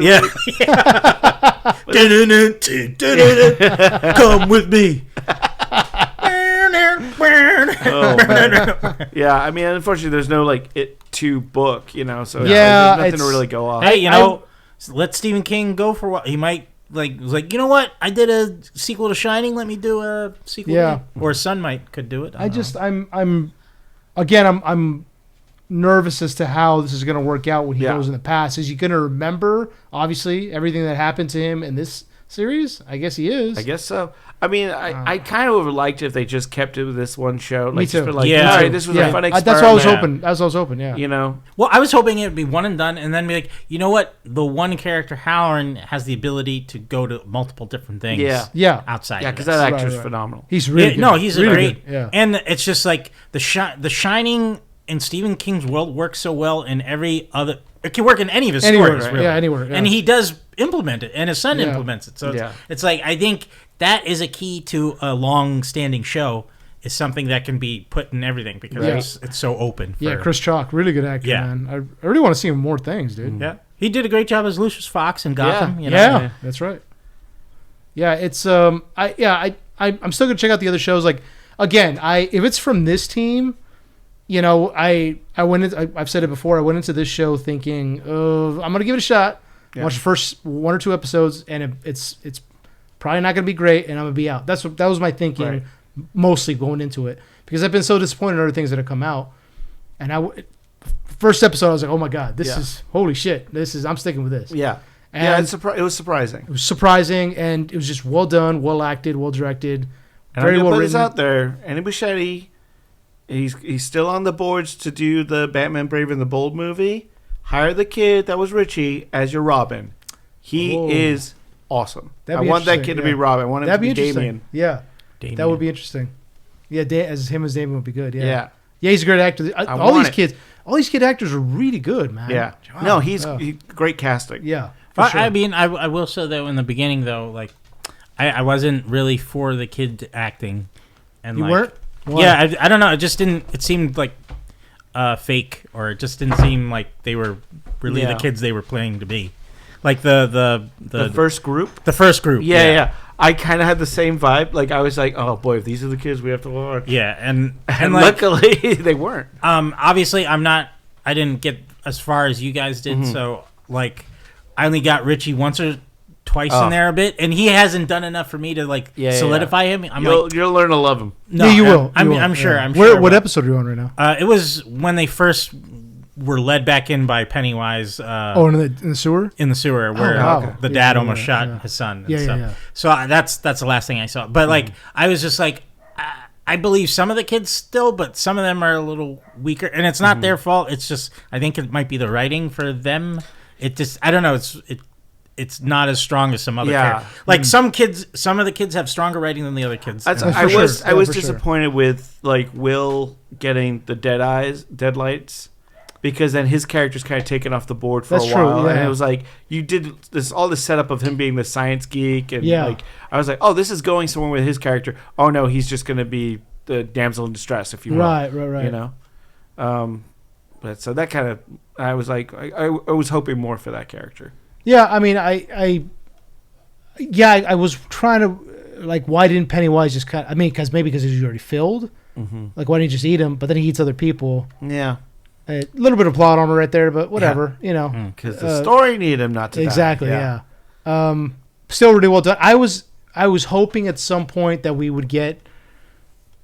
It's be a little stale because Stranger Things did it, like Pennywise taking on a group of people and seeing how maybe the military, but again, Stranger Things just kind of get like a Demogorgon. Right, exactly. Just have him. What I thought was going to happen was when they attacked the Quonset hut, the club. Yeah, I thought that maybe Pennywise would be like, I need those kids alive. Yeah, and he would attack the vigilante group. And it'd be awesome to see him just like kind of tear through a bunch of what can he do? Yeah. What can he do? And they're like shooting at him, and he's just kind of moving as fast as he can, like killing him in different ways. That would have been cool to see. Yeah. I was hoping we'd get that, but they just kind of just drove off, and then that was it. Like we never saw that sheriff again. I don't think, did we? There wasn't a big. Wasn't when he turned to the big pterodactyl thing. There wasn't a battle. Like that's what I'm saying. The military was there, and I thought he was going to maybe attack the military. Oh.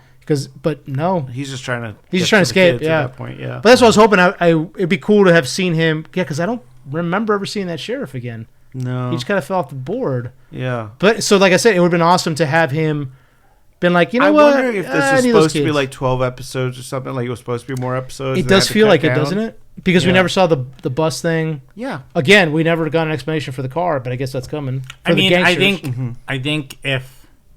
I mean, I don't know what he would have turned into for that, but if it was in a Skarsgård form, they were probably, we don't want to pay an extra whatever for this episode for Skarsgård to be in it. Man, I was impressed how much Skarsgård we actually got through the show. Oh yeah, no, he's in it without makeup. Skarsgård. Yeah. No, I know because he plays the clown version. Yeah, of the Bob Gray version, but it's just like I thought maybe we'd get. But I'm saying a cameo of him. Yeah. And not as much as we got through the course of the whole show.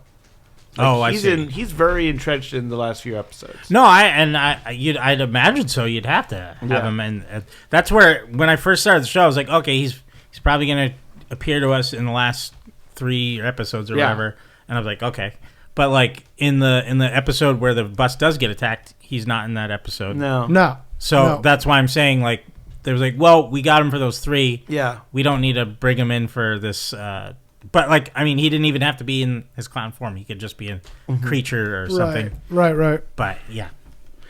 I mean, it's. I think they still used him pretty well, but again, I would have loved to have seen that him attack that vigilante mob. It would have been awesome to see him just been like, you know what? I need that kid. Hang on, I want to eat him. You guys can't have him, and he just like tears. That would have been awesome. But I mean, overall, great show.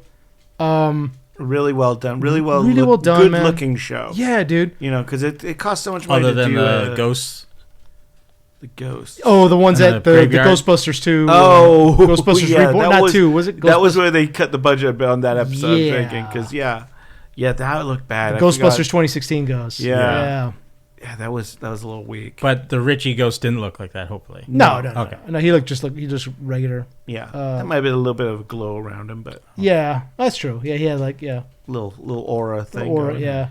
But yeah, no, very like I think they were trying to save money for the later part of the season. They were like, oh, we got a lot of visual effects coming up. Yeah, and as it turns out, it was actually Madden Stowe's character that was in the graveyard that night, and because they set that picture of. Oh yeah, it wasn't Pennywise. Yeah, it was her as Periwinkle. Yeah. Really? Yeah, because again, she's trying to bring him back. I'm not really sure why she's stirring the pot for him. Like she's causing the chaos. Yeah, which is interesting because he didn't know that Pennywise that she was the one that was behind a lot of shit. Mm-hmm. He kind of did because when they show her as a kid, because he shows up. As you know, Pennywise shows up to her, right? And she was the one that led the girl down to the basement. When she's working in the, but what I'm saying is obviously he knows who she is, but right. I don't remember if they established that they have a partnership. They have a partnership. Yeah, it didn't seem like it. Yeah, probably not. Well, because he shows up and he's like, oh yeah. It's obviously a partnership after he puts her in the lights because if she appears in the movie as an older lady. Yeah, luring them around her, but I mean only in that one scene, obviously. Yeah, but I mean he put the lights on the bully to control him. That's true. Yeah, he could be. He does have his little stoolies. Yeah, he's got. Yeah, so he's an interesting character. Yeah. But yeah, I'm still gonna check out the later seasons, and because if it's by the same people, the same showrunners and same writers, they know what they're doing. So yeah, for sure. I'm definitely gonna hop on. Derry, welcome to Derry. Check it out, please. So well done. And Watson, you also watched Knives Out. Welcome, Dead Man. Wake Up, Dead Man. Yeah, that's what I said. Yeah. We'll check the tape on that one. Yeah, roll it back. Like I said, Knives Out, Wake Up, Dead Man. Yeah. On Netflix. Yeah, did anyone else see it? Or I haven't watched it. No, I did. You did? What do you guys think of it? It was good, but from the first 2 movies, it wasn't what I expected. It was a little more a different tone this time around. Yeah, and maybe it was a little more dramatic and serious. Yeah, it was because the other one was like dark comedies, right? Yeah, dark but very light. I think whimsical. This one harkens more back to the first movie. It's more of the one location, like the second one, Glass Onion, is like kind of set in this like tropical environment. So this is like Boston or up in like Maine kind of area. I don't know. Very countryside. And it's set within the confines of a church. We find a young priest there who Jack O'Connell, I think is the actor's name. I'm blanking out. It's been a while since I've seen the movie. He's really good. But he is writing a note talking about like he got sent there because he was a priest that used to be a boxer, and he got in a fight with a deacon, and they sent him to a parish where they're like, good luck there. Like basically you're just gonna end up rotting away in this parish. Yeah. And you have Josh Brolin as the Monsignor of this parish. who has kind of almost like made a cult in this parish of like really like he's kind of turned away a lot of people that are like average believers, and he's got like his core group of believers, which are like Kerry Washington, Andrew Scott, you've got Glenn Close. Who else is there? Thomas Hayden Church. Yes. So it's really like who's who of character actors. Kerry Washington. Yeah, and they're all kind of like in different ways in love with this guy, in love with this priest, but all kind of have a thing that could cause them to want to murder this priest too. Yeah. And so like Benoit Blanc, the character that Daniel Craig plays, doesn't really show up for the first 20 to 30 minutes. Yeah, that's what kind of also, because when he did arrive, there wasn't an announcement. He's just there, yeah. And it's just like, okay. Yeah. But then it just didn't, like in the movie, he sticks with the lead most of the time. Yeah. And it's like, it feels more like that character's movie instead of Benoit's Yeah, it's movie. very much a two-hander. Yeah. And Benoit Blanc is kind of, your secondary character. in this. And it's more about the young priest and his fight with his belief system. Yeah. Versus like trying to solve this crime, but he still wants to be a priest. I mean, I thought it was really well done. No, they brought up a lot of stuff about faith and what is true faith. Is it belief versus evidence kind of deal? Like I got to see it in theaters. Nice. And the director was Ryan Johnson. Oh, no way. And he was talking about it, and he was like, "This one." Did you boo him over Star Wars? Did you go boo this? No, man? I was like, I'll let him have today. This is a special day. I'll fight him later. Other words, if I saw him on the street, how dare you, sir? A curse on your house. Slap on the glove. Yeah. But it was interesting because he was talking about the themes in this were more personal to him, because I guess he was more religious back in the day, and it kind of there's some great speeches on when belief. They talk to the priest at the beginning about being a boxer, and he's like, I learned through faith, it's not about closed fists, it's about like an open hug. It's like what Jesus' real message is, and it's a really well done dialogue in this. Well, and that's the funny thing, because like usually Benoit has the metaphors, but it was him with the metaphors. He's kind of taking a side seat to all of it. Yeah. So and that's why I was like, if I'd known that, I would have been more prepared for this movie. So I do want to watch it again, just because like I want to take it in. But as of right now, I would still rate the first one, second one, and then the third one as how I like them, rank them. Yeah. And but I'll have to give it another go just to see if I like it more than, because 2 is definitely the wackiest one. It is, but I feel it more farcical. It fits the character of Benoit, because he's this worldly detective that is sent on. He's like the Poirot. Is that how you say? He's like like the that other version of a French detective. He's Belgian. No, sorry, Belgian. I'm sorry. Excuse me. Well, I still buy. I still buy some Agatha Christie in my day. Well, hey, the fries I get are still French. Oh, you know what I'm saying? He eats waffles. Damn it. But no, so it just feels like when it's a series based on a character, or if a character is throughout the series, you think he'd give the same or similar performance, but like I didn't get that comedic part of Benoit, which is cool, but I just wasn't, when not expecting it, you're gonna be a little more disappointed. So that's why I want to give it another watch and like, all right, this is different from the other two. Let's take it in a whole new way. So, but I just. But you get some great performances. From, Glenn Close. Glenn Close sells it. Oh, at the end, I was like, wow. Glenn Close is a great actress, man. And like Thomas from Hayden the boo box to this, right? You think like Thomas Hayden Church is like the fourth banana in this movie, and you don't think he's gonna have a lot to work with, but man, he pulls out some great stuff too.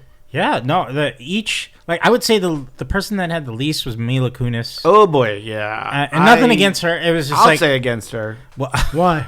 I was not. So, okay. In this movie, she plays the chief of police. Mm-hmm. Boy.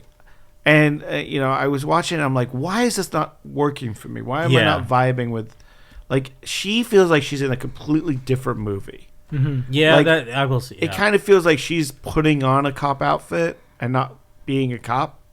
I see. Yeah. You know? Okay. Yeah. She's not taking charge as much as she should be. Right. And I feel like, I know she's 40 years old, but I felt like that should have been an older actress. True. I mean, That's young to be a police Her chief, standing yeah. next to Daniel Craig, she seemed like a kid. Yeah, a little like bit. she's wearing dress up. Yeah. And it's nothing against. I at least for me, it's nothing against her. It's And just it doesn't help that her voice is Meg.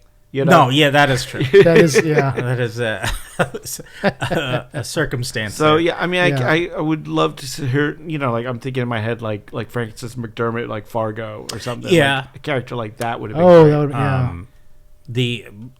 Yeah. I mean, even if Glenn Close played two roles for some reason, and she gonna be a hides in twin. makeup a lot. Yeah. We had twins in the last movie, so That's true. Oh yeah. I forgot about that. But no. Yeah. I'd say hers was the. I'm trying to think if there was another character. Wasn't there? What was the actor that was helping him get out of the crypt? It wasn't Thomas Hayden Church. It was. There's Jeffrey Wright. Jeffrey Wright's Kaylee great in it. Spaney, Andrew Scott.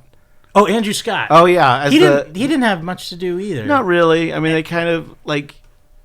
Yeah, they used him as like kind of a red herring in a way because he's kind of a closed off individual. He's a writer. Yeah. Who is like now writing books for very left, right wing individuals.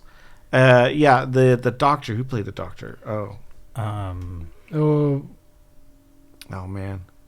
this Jeremy Renner.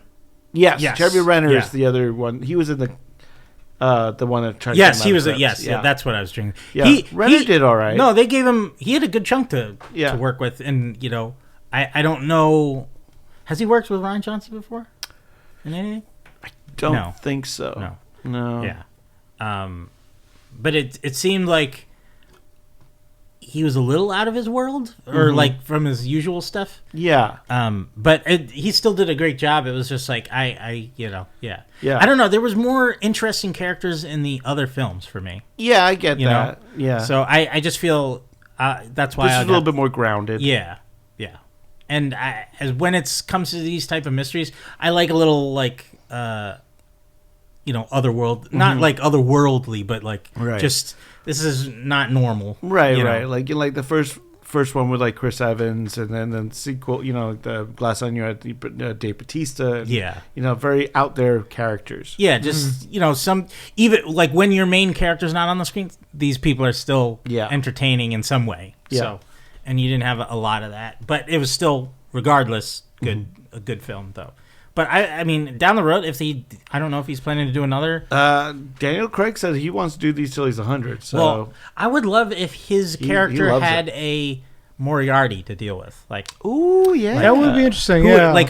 What actor could play his opposite or his Thorn?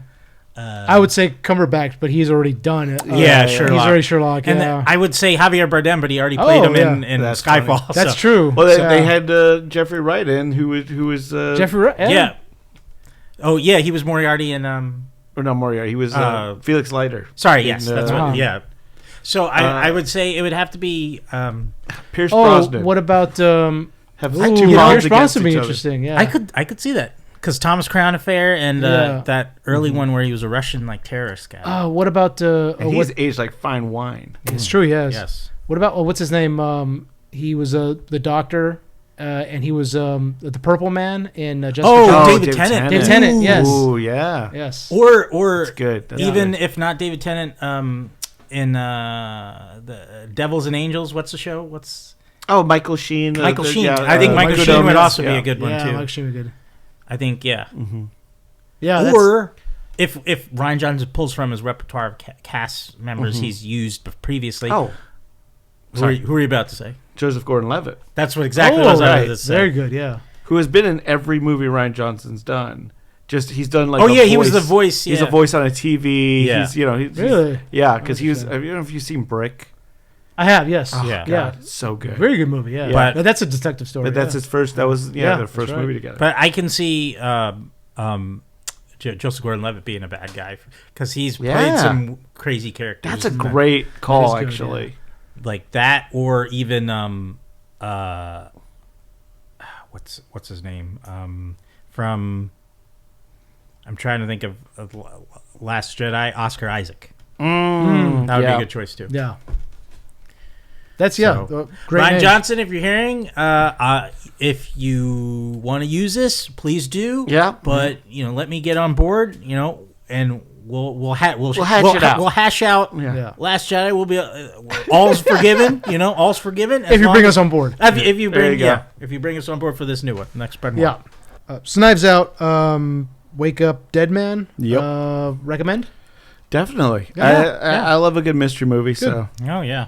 Awesome. Another movie that you saw, Watson, that I haven't really heard of that much. Dust Bunny. Dust Bunny. Yeah. Let me tell you. Yeah. Tell us. Sleeper hit. It's so good. Okay.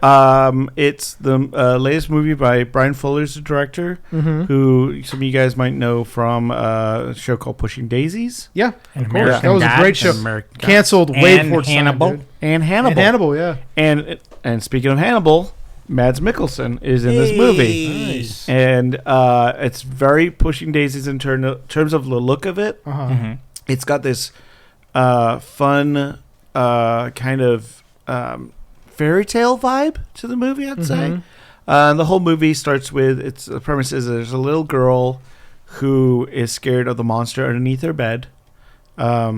She, is terrified to go to sleep at night. Her parents come in going like, go to sleep. She's like, stay off the floor. There's a monster under my bed. And they don't believe her. And they're like, sure, honey. Like, they leave. And the next thing you hear is the parents getting mauled by something. Oh. And so she makes a wish to, she's like, I make a wish to try and find someone to defeat the monster. And as she looks out of her window, you see Mads Mikkelsen is walking down out of the building. He's one of the neighbors. And he's walking out on the street. So she decides to follow him. And you find out that he is a hitman who is taking on it's like he's in Chinatown. He's taking on a gang who have decided to disguise themselves as like a Chinese dragon. Oh. So when she sees it, though, she sees him fighting a dragon. So she's like, this guy kills monsters. There you go. So I'm going to hire this guy. So she's like steals the money from a church to go hire him to kill the monster that's underneath his bed. Underneath her bed. But, and, because, like, how is her parents, is the kid's parents found dead? So Mads follows her to her place and looks inside and goes to the parents' bedroom, and you see signs of a struggle. You see some bullet casings on the floor, and he's like, professionals were in here. Like, I don't know what's up with this girl, but someone came in and took out these parents. So he's like, he goes to his handler, who is Sigourney Weaver, and he's like, look, there's a girl. She saw me take on this gang, and she's like, what? She saw your face, or like? He's like, no, don't worry. Like, I've got this. Like, and so Sigourney Weaver's character like places a hit on the girl. Oh. And sends him because she's a witness. Yeah. And so the FBI show up because you find out that this is not just the first parents this girl has lost. Like, she's a foster child, and there's been 3 sets of parents that have all disappeared. Oh.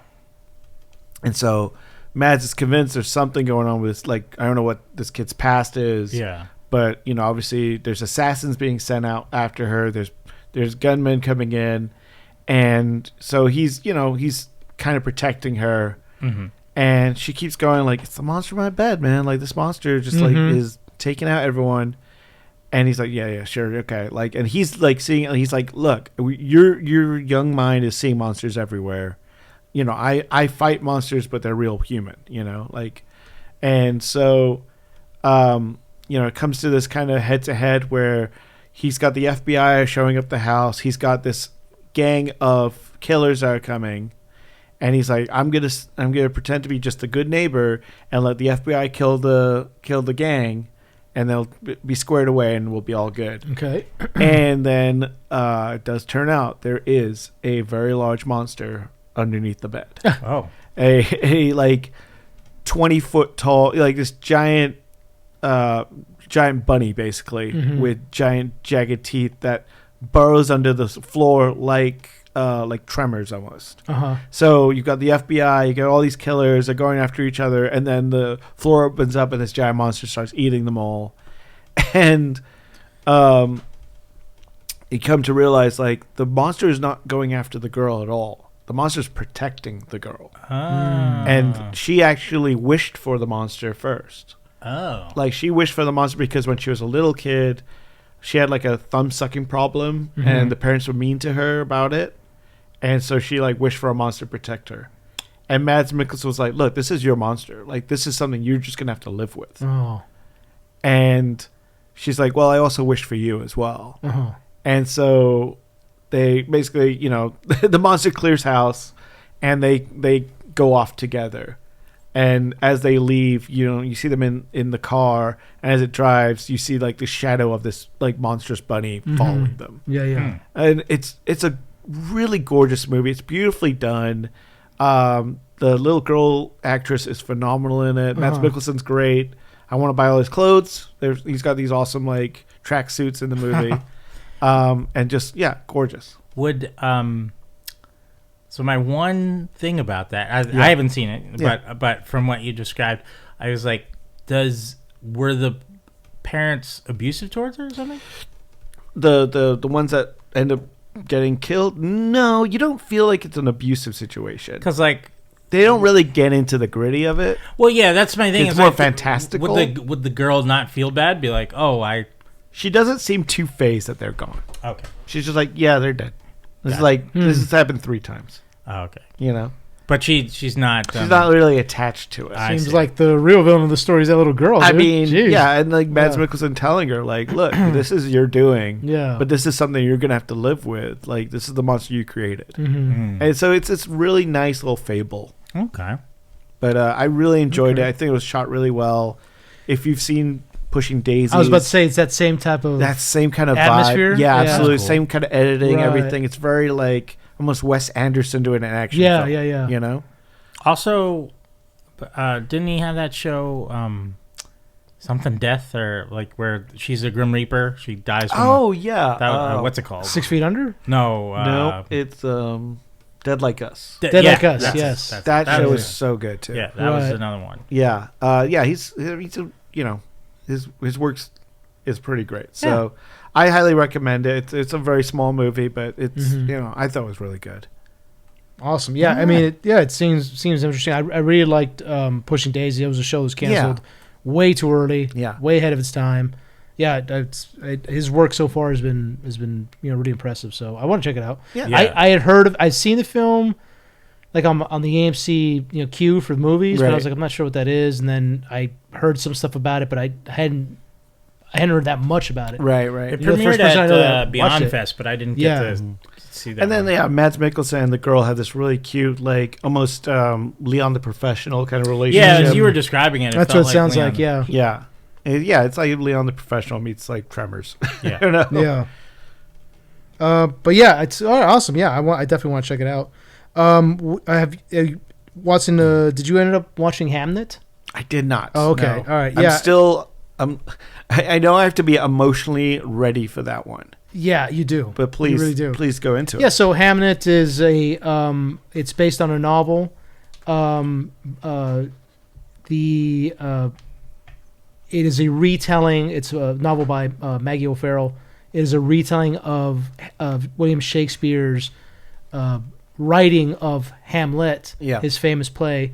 It is it's directed and I think co-written the screenplay by Chloe Zhao, and it stars Jessie Buckley as Agnes Shakespeare and Paul Mescal as William Shakespeare.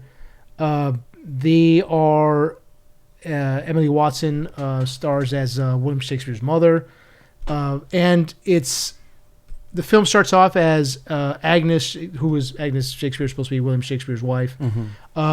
It starts off as her. I don't. Obviously, it's not entirely historically accurate. It's again, it's a retelling of somewhat of a fabrication of, I guess, of The creation of the creation of Yeah. Hamlet. But Agnes Shakespeare starts off as she's kind of this. We see her in the woods. It's heavily implied that she's type of like a hippie type of person who likes to, not a witch, but certainly more of a spiritualist person, Naturalist. a naturalist that uses herbs to cure. She meets William Shakespeare one day, and they're very infatuated by each other. They end up seeing one another. Again, this is 15th century or 16th century England, which things are very regimented in terms of relationships, so they're really not allowed to date, much less have sex. But they end up getting together. He ends up getting Agnes pregnant. Her family, his family, kind of disavows her to an extent, and she ends up getting kicked out of her house, even though it's still her family's a lot less stringent and a lot less regimented than William Shakespeare's home is. Right, but it's a class thing. It's a class thing. He seems like he's more middle class, and she's just maybe a couple rungs below him. Right. The families are okay, but they're certainly maybe not on the same level economically. Yeah. Anyway, they end up working it out between the two families. She's already pregnant, and Agnes and William say that they were married in the woods together, kind of like in secret, which I don't think that's the way it worked back then. But they say they were married. So when they speak to their parents, William Shakespeare says it wasn't a sin. We were already married by ourselves, which is, again, don't think it works that way. But the two families work it out. I've been married a bunch that way. Though. Exactly. Yeah. The two families work it out, and Agnes comes and lives with William Shakespeare's family again, who's much more regimented than her family is. And they begin to have kids. They have children. They have Judith Shakespeare, which is a daughter, and then they have twins, Hamnet and Susanna. And the two twins, one of them, when they're born, the daughter does not have any breath. So it's a very scary thing. She's giving birth in the house. They're trying to wake the baby up. She takes her baby and she's like, come on, wake up. You're here. You're with her daughter eventually begins breathing life. And she says, I'm never going to let you go, little girl. I'm never going to let you go. Years pass. Now they have 3 children. Hamnet and his sister, his twin sister, and his older sister all live in the same house with their parents. Things are going well. William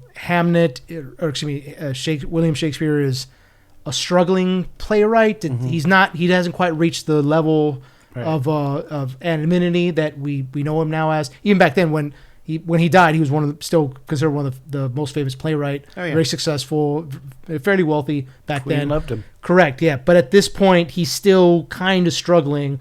He's getting some work at the Globe Theatre in London. They don't live anywhere. They're in London. They're right outside Avon upon Stratford. Yeah.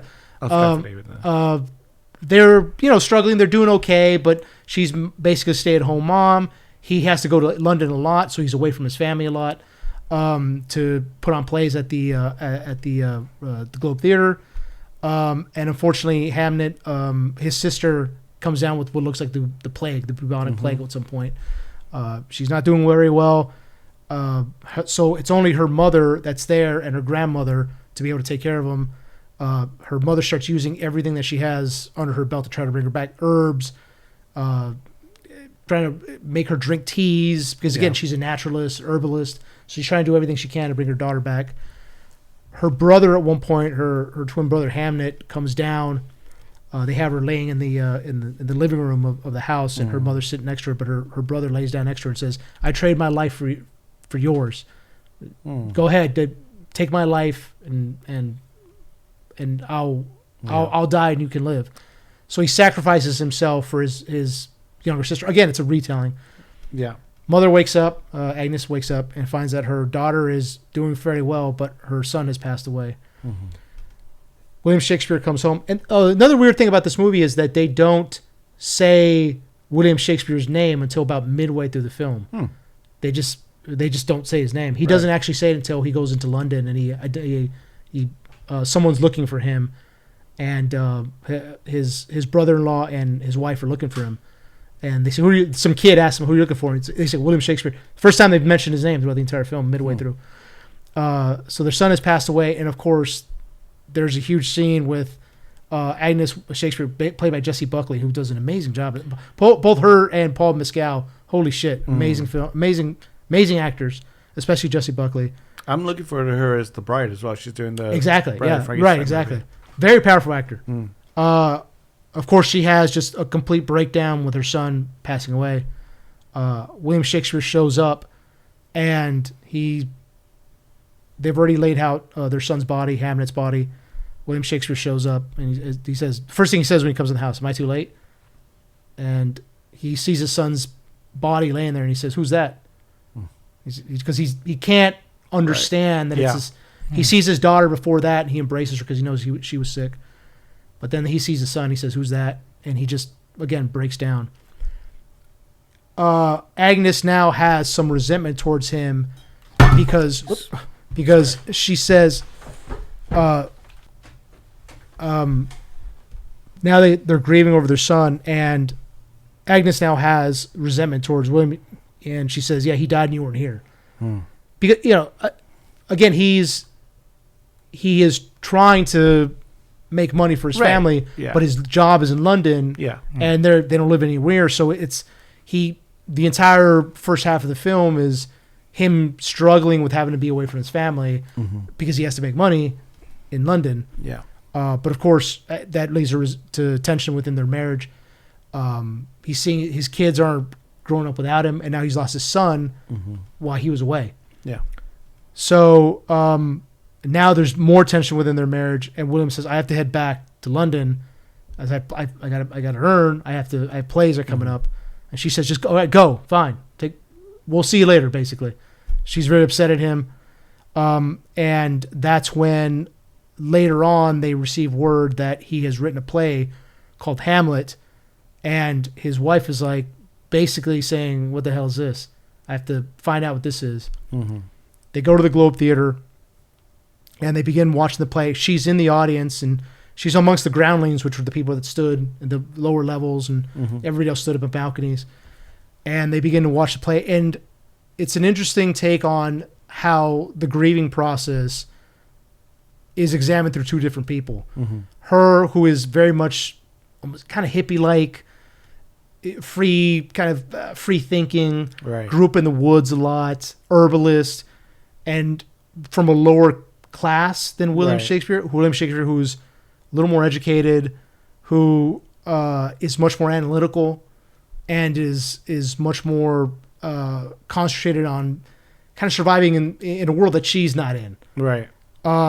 So they deal with the grief differently. She deals with it as the grief that you would see any mother or any parent who's lost, crying, shouting, completely destroyed by grief, where he's more throws himself into his work, and he begins to process his son's death through this play, Hamlet. They're in the groundlings watching it, and they mention Hamlet's name during the play, and she begins to lose it. She's like, "Why are you saying my son's name? Stop saying my son's name." She's like screaming this at the stage, because this is the first performance of the play. And people in the ground are like, "Shut up!" Trying to tell her shush her. Her brother-in-law's with her. Her brother's with her, and he's trying to kind of hold her back and say, "Calm down. You're overreacting here." At first, she's angry about what's happening in the play. We all know how the story of Hamlet goes on. How it's about loss. It's about loss of a parent, the power struggle over this kingdom. And as the play goes on, she realizes that William Shakespeare has processed his grief and made his son, in a way, reborn in the play itself. And it was a really well shot. Because you're experiencing the play through the eyes of the groundlings, and particularly the mother of Hamnet Shakespeare, and as she slowly realizes what her husband, the father of her son, has done with this play. He's processed his grief, and in a way made their son immortal in this play. And William Shakespeare is in the play. He played one of the roles in this play in real life. Mm-hmm. He would usually play the ghost of Hamlet's father. He plays it in this, and we see him eventually in kind of the dressing rooms of the Globe Theater, and that's when he finally breaks down for the first time over the death of his as the play is going on. So it's really about the second part of the film is about these two parents who have lost a child processing their grief. It's really well done. And by the end of the play, Agnes Shakespeare is completely involved with this play, and the actor who's playing Hamlet, Noah Jupe, as he's dying, she reaches for his hand and they hold hands, and it's just her trying to not get over, but trying to accept that her son is dead. Yeah. Exactly. So yeah, it's a really well done film. The theater was dead silent when I was watching this. I could see people tearing up. They're in it. Yeah, they're in it, exactly. And Jesse Buckley and Paul Mescal have such good chemistry, and when they lose their son, it really does feel like these people took on a real loss and channeled into this film. So well done. I highly recommend it. It's definitely a film that's very slow. It takes its time, and it's all about the actors on screen. That's all. There's nothing else but what's going on screen with the actors. Very well shot. Is it 2 hours? Like, I think it's a little over. It's 126. Yeah, it's a little over 2 hours. Yeah. okay. Yeah. Very well done. Highly recommend it. Watch it. But again, it's not a high pitch. There's no explosions. There's no there's no gunfights. Yeah. Well, I mean, from what you described, I'm just glad there wasn't a curse put on both houses. You know what I mean?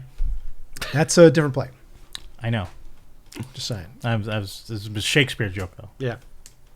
Anyway, yeah, I guess so. Yeah. I mean, they came from different houses, right? Did they? Did they not? In a way, I suppose. Yeah. Yeah, but they were conveniently married in the woods, so no curses to be had on both houses.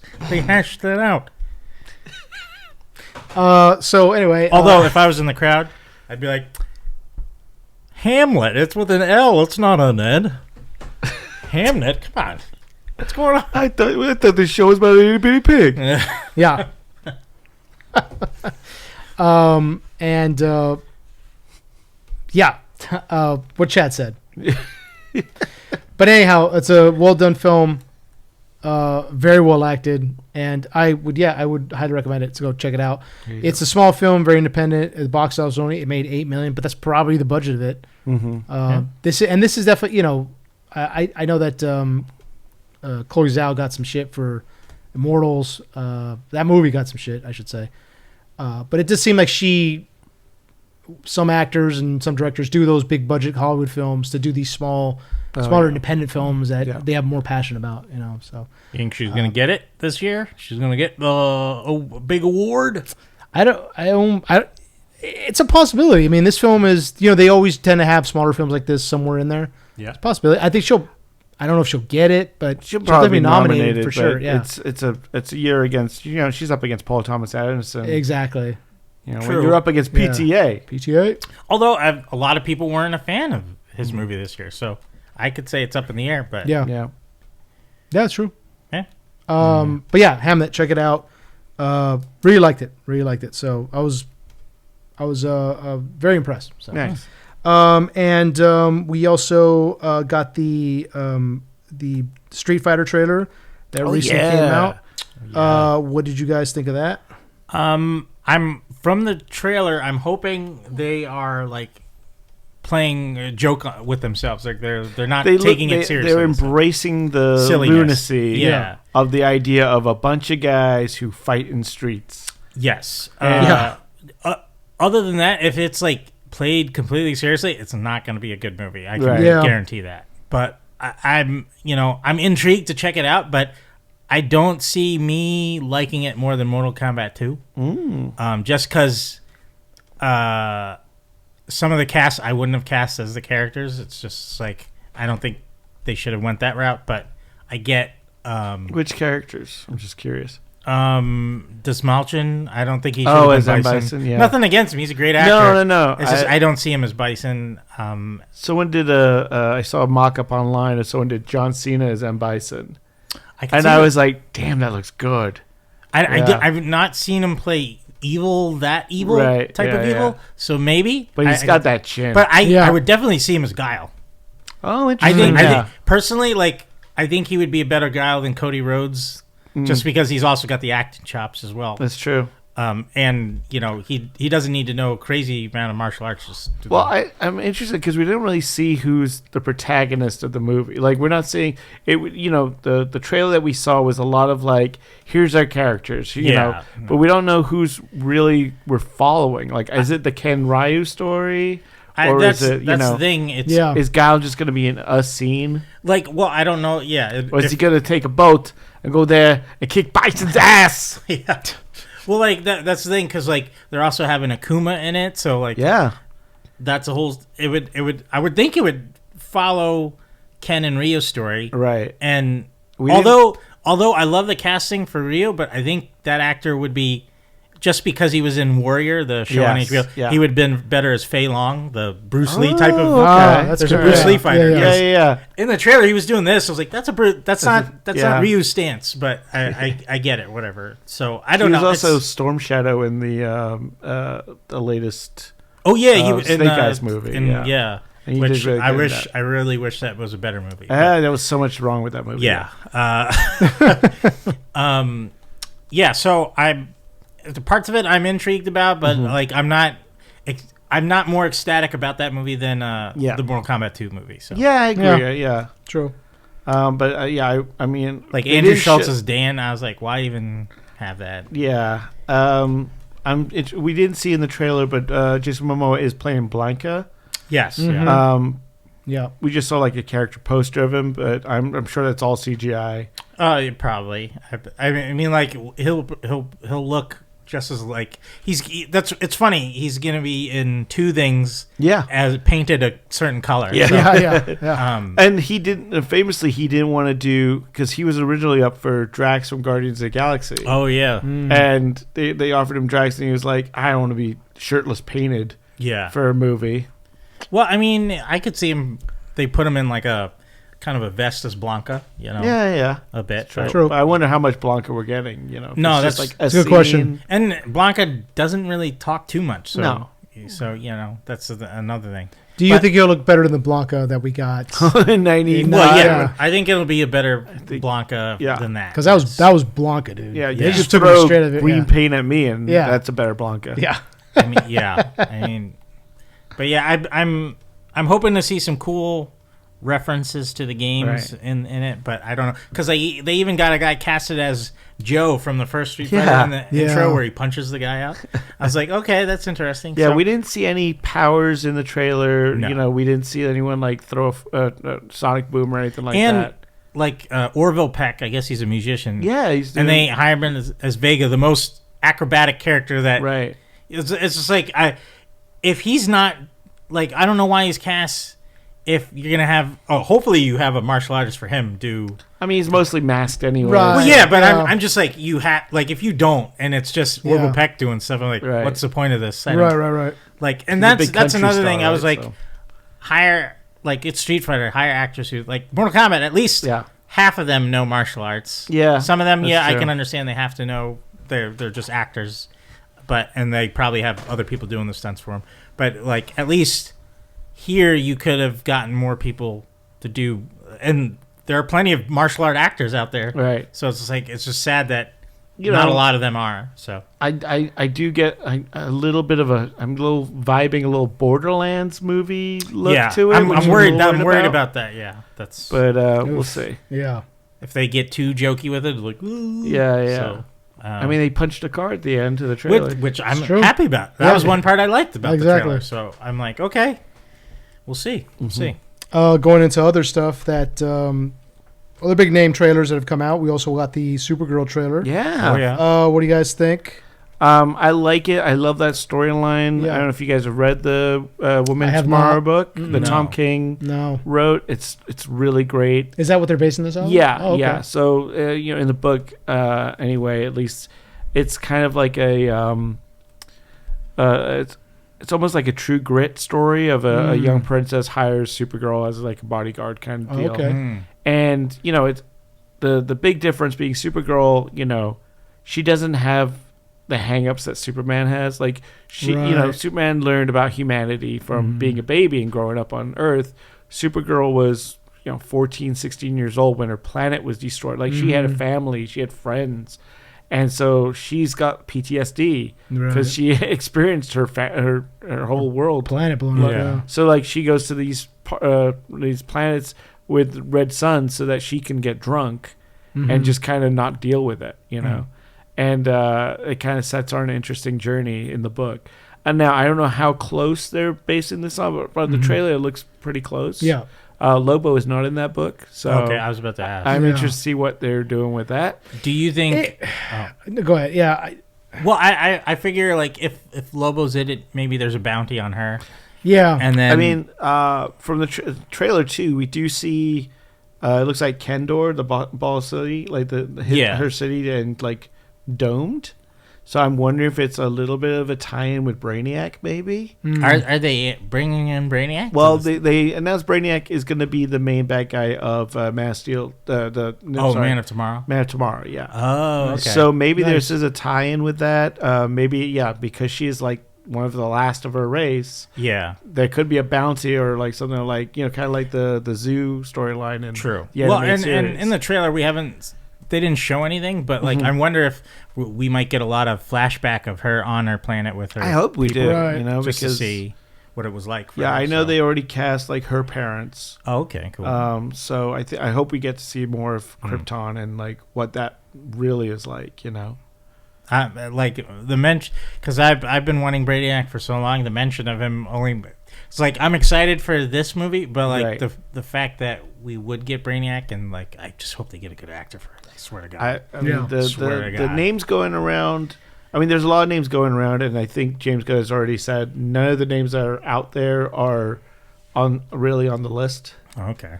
A lot of people are like, "Well, Batista would be great," like. No, But I've heard Matt Smith's name getting dropped. Matt Smith would be interesting. it'd be interesting. Cumberbatch was another one. Oof, yes, that'd be great. Or is he? Do we know if he's doing like the humanoid version? No idea. I mean, I'm obviously partial to the the full The spider robotic Yeah. one from the animated series. Yeah. But like I'm not against the green headed version. Well, yeah, of it looks Brainiac, like so. Gunn read a lot of like pre-crisis comics, like Yeah. especially like his term, like his version of Superman seems to be that kind of 70s version. Yeah. So we'll see Yeah. see where it goes. But Did I ever tell you that I found an old stack of comics in a box? I don't remember. I must have gotten it when I was a kid. I have no idea where it came from. Old stack of comics, mostly the Silver Age, and they're all pretty decent condition. I was flipping through them, and I found Action Comics 242 from 1938, first appearance of Brainiac. I got it here in the house. oh shit, And of all the comic books that was in that stack, yeah, they were all in great condition, except guess which one was missing a piece of the front page. oh And I was like, God damn it. So I turned into CGC, and I got Yeah. a 0.5 on it. But, I got it sealed up. But it's just, of course, there's some in there that are worth like $1. right, And they're in perfect condition, condition. What CGC would have given me like an 8 for or Yeah. 7. And this is the only one that's missing a chunk from the front page. You can still make it out most, but it's like in the bottom like left, I think. So, but I was like, of course. But anyway, yeah, it was it was an interesting find. You know who would make an interesting Brainiac, and I think he would be able to deliver on it.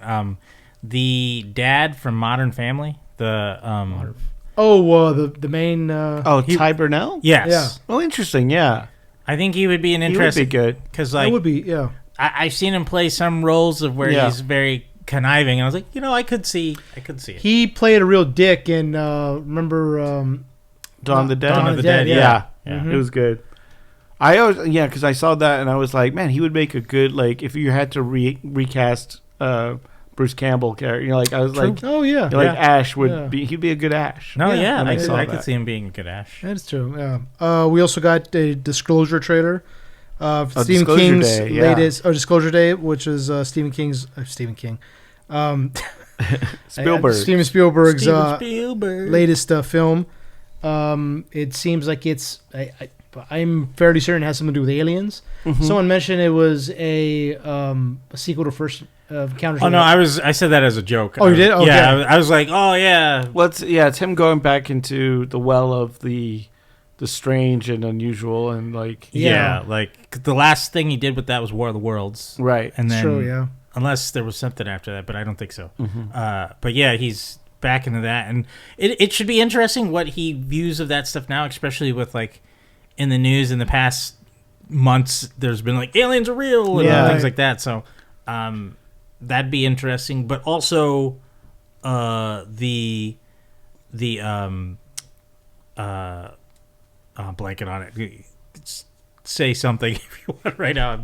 I just Okay. lost the train of thought. I mean, I love the vibes of the trailer. Very like, still don't know really what the movie's about.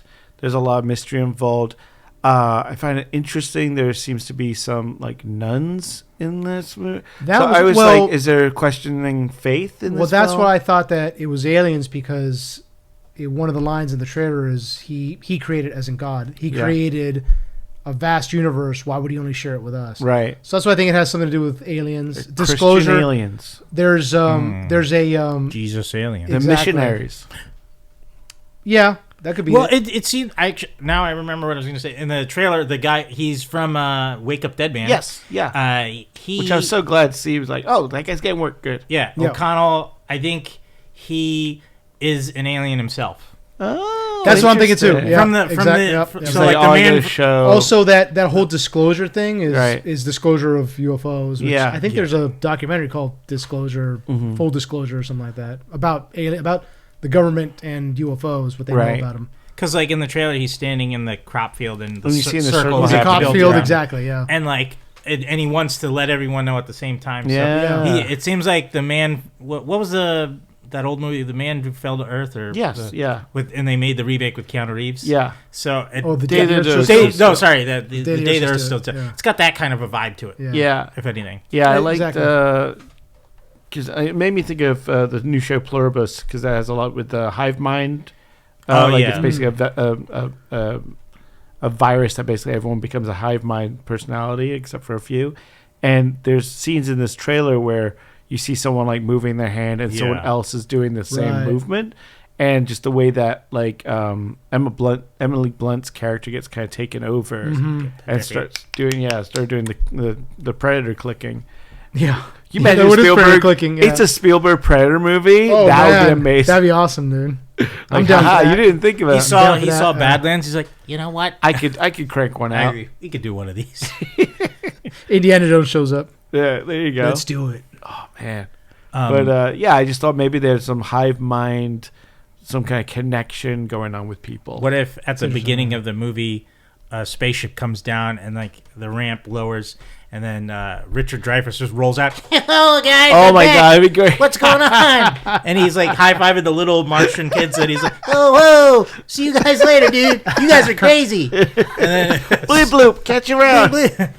and he's like, oh my god, guys, you got to hear about this. I gotta catch up. I had kids. Who won right? the World Series? Yeah. Oh, my God. I totally left my family in the 70s. Yes. Let me visit their graves. Yeah, fuck those guys. How's Vietnam going? We got bad news for you. It went great. Yeah. They're back for their afternoon feeding. Wait, Ronald Reagan is president? Yeah. Who's the Secretary of State? Jerry Lewis? You make a mashed potato mound to that. Yeah. Or bring back the French scientist from close. He was like amazed by. That guy was like a French director. He was like Was he? Yeah, like he was a very big name in France. He passed away, but Oh man, bummer. Yeah. like he was a French director that Spielberg just really wanted to work with. So he was like, "Be in my movie." Oh, that's cool. Yeah. But yeah, I mean, it looks interesting. I'm definitely going to check out all three of those movies because the trailers look pretty amazing. Yeah, and I don't know if you guys are planning to go see Avatar this week. Oh yeah. Avatar. Oh, yeah. So Disney are doing a really interesting thing for their Avengers Doomsday trailer. I don't know if you guys heard about this. No. So with Avatar releasing this week, there's going to be teasers. And so they're releasing a small teaser. It's a character-based teaser. So the first one, it'll be like all about Thor or all about, one of the Avengers. And it's going to end with like, and Thor will return in Avengers Doomsday. Oh. So they're doing one teaser per week for Really? 4 weeks. And then they're going to release the actual trailer. Oh. Because they want like people to come see Avatar. Multiple times. It's going to be released with Avatar, and I don't think they're going to put them online. So... Well, if anything, that's a good thing about A-List because you can get your ticket, see the Trailer. thing, Leave. just leave. Yeah, that's true. Because I'm like, I don't know how many people want to sit through a 3-hour Avatar movie 4 times. Yeah. Yeah. No, thanks. But they're, it's an interesting marketing strategy. It is. It really James is. I mean, Cameron's like, sure, but they're coming for my movie. I don't think they're going to care about. But it's not. teaser. It's not the best reviewed movie right now. Like I think it's got 71% of Rotten Tomatoes right now. So well, he doesn't care. I know he doesn't care. And they know they're going to make $1 billion with it, Right. literally. So. Because people are just going to go see it. Right? Yeah, Right. exactly. But Exactly. he's stated that they could end the story with this one, or he wants to make like 2 more. Oh, come on. So No, I want him to make another True Lies movie. that's what everyone wants. They want. Yeah, True why don't Lies. we get that? Yeah. Get True Lies 2. You bring back Elijah Dushku. You bring back Arnold. You bring back Jamie. That'd be and awesome. They're all working together Yeah. with Tom Arnold, and they're taking down some bad guy. Can they find time? Where's Tom Arnold at? I don't know. He's free. Yeah, he's free? He's probably free. He's like, let me check my calendar. Yeah. Yeah. I'll be free for the next 4 years. Yeah. And then Elijah Dushku, she's getting led on by some weird guy like Bill Paxton, and then Arnold has to go take care of him. There you go. Or she Like does she's like a upset housewife now, and like That could be it. and Arnold's I was the like, director. it'd be fine. He's like, you concentrate on your mission. He's like, no, but my husband is blah, blah, blah. And then, then Elijah Dushku gets to say, you're fired off a Harrier jet. There you go. Oh, she has a problem with flying. Just get over that fear. Oh, yeah. There you go. But she's a Secret Service agent on Air Force One. And so the flight Harrison gets taken. Ford, what are you doing here? The flight gets taken over by Gary Oldman's the president this time, and then Yeah. And No, Harrison Ford's it would doing be Arnold's the president. oh yeah, Arnold's the Even president. though he was a top secret agent for the United States government with an Austrian accent. Yeah. It was great. I love it. doesn't matter. Yeah, it doesn't Yeah. matter. Doesn't matter. I'm from Connecticut. Yeah. It's a Connecticut accent. It's like, Dad, you can't be walking out in public like that. What do you mean? I gotta go get a cheeseburger from the McDonald's.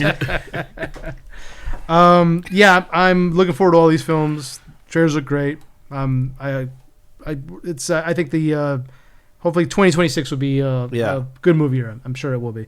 2026 kicks. Yeah.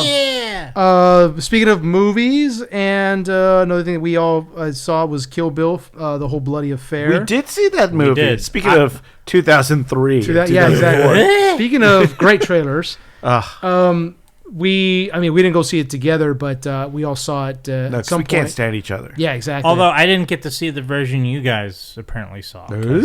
Huh? The because you guys had the added clip of Yeah. Orinishi taking out the guy in the Yeah. wetsuit. Yeah. Because mine was the. How did you not? You saw the French version? I saw it was the uncut movie what he first made. That was an I see. additional scene he recently just made for. Oh, right. Okay. The I new- thought you saw the whole the latest one. No, I've okay. only seen the whole affair. Like I saw what you saw, but that scene I didn't have. So the OG whole affair. Well, Yeah. then there was another scene after the credits, apparently. Yeah. Fortnite. Yeah, you don't have to watch. It's online. You don't have to go it's see the online? movie. Okay, yeah. good. Yeah. I didn't. It's stay, like I 3 didn't minutes stay, of Fortnite. I didn't stay because somebody said that the credits are very long, and I was like, They are. and it Well, was- because it's both movies. right. Credits. And my film started, I think, at like 8 something. Uh-huh. So it was already like almost 1. I was like, I gotta go because All I had right, to work the Grandpa. next day. I was like, I gotta go. Gotta get your This beauty. guy, he Yeah. doesn't respect the crew of the credits. He's Yeah, like, He's like, I gotta get my 8 hours of beauty sleep. I watched it right up till the end, and I was like, okay, that's it. As soon as the Panasonic logo comes up, I was like, I'm out. Yeah. So again, so hats off to you guys. I took off, and I didn't see it, but What did you think of the edit scene? I love the additional scene. Additional scene, yeah, or just the movie and just in general. Well, the movie in general is a masterpiece. Yeah, of it's course, phenomenal. It's so well done. It took me right back to seeing it in theaters back then. That's what I saw in theaters. And the music and everything. I was like, wow, there's a lot of feet in this film, but yeah, it's funny because you pointed it out, and I was like, oh, there are. Because you saw it before. You saw the longer cut before I did. Yeah, and you had mentioned at a 9 a.m. screening. Yeah, like you had mentioned there's a lot of feet, and I was like, what? And so isn't it only just the one foot scene?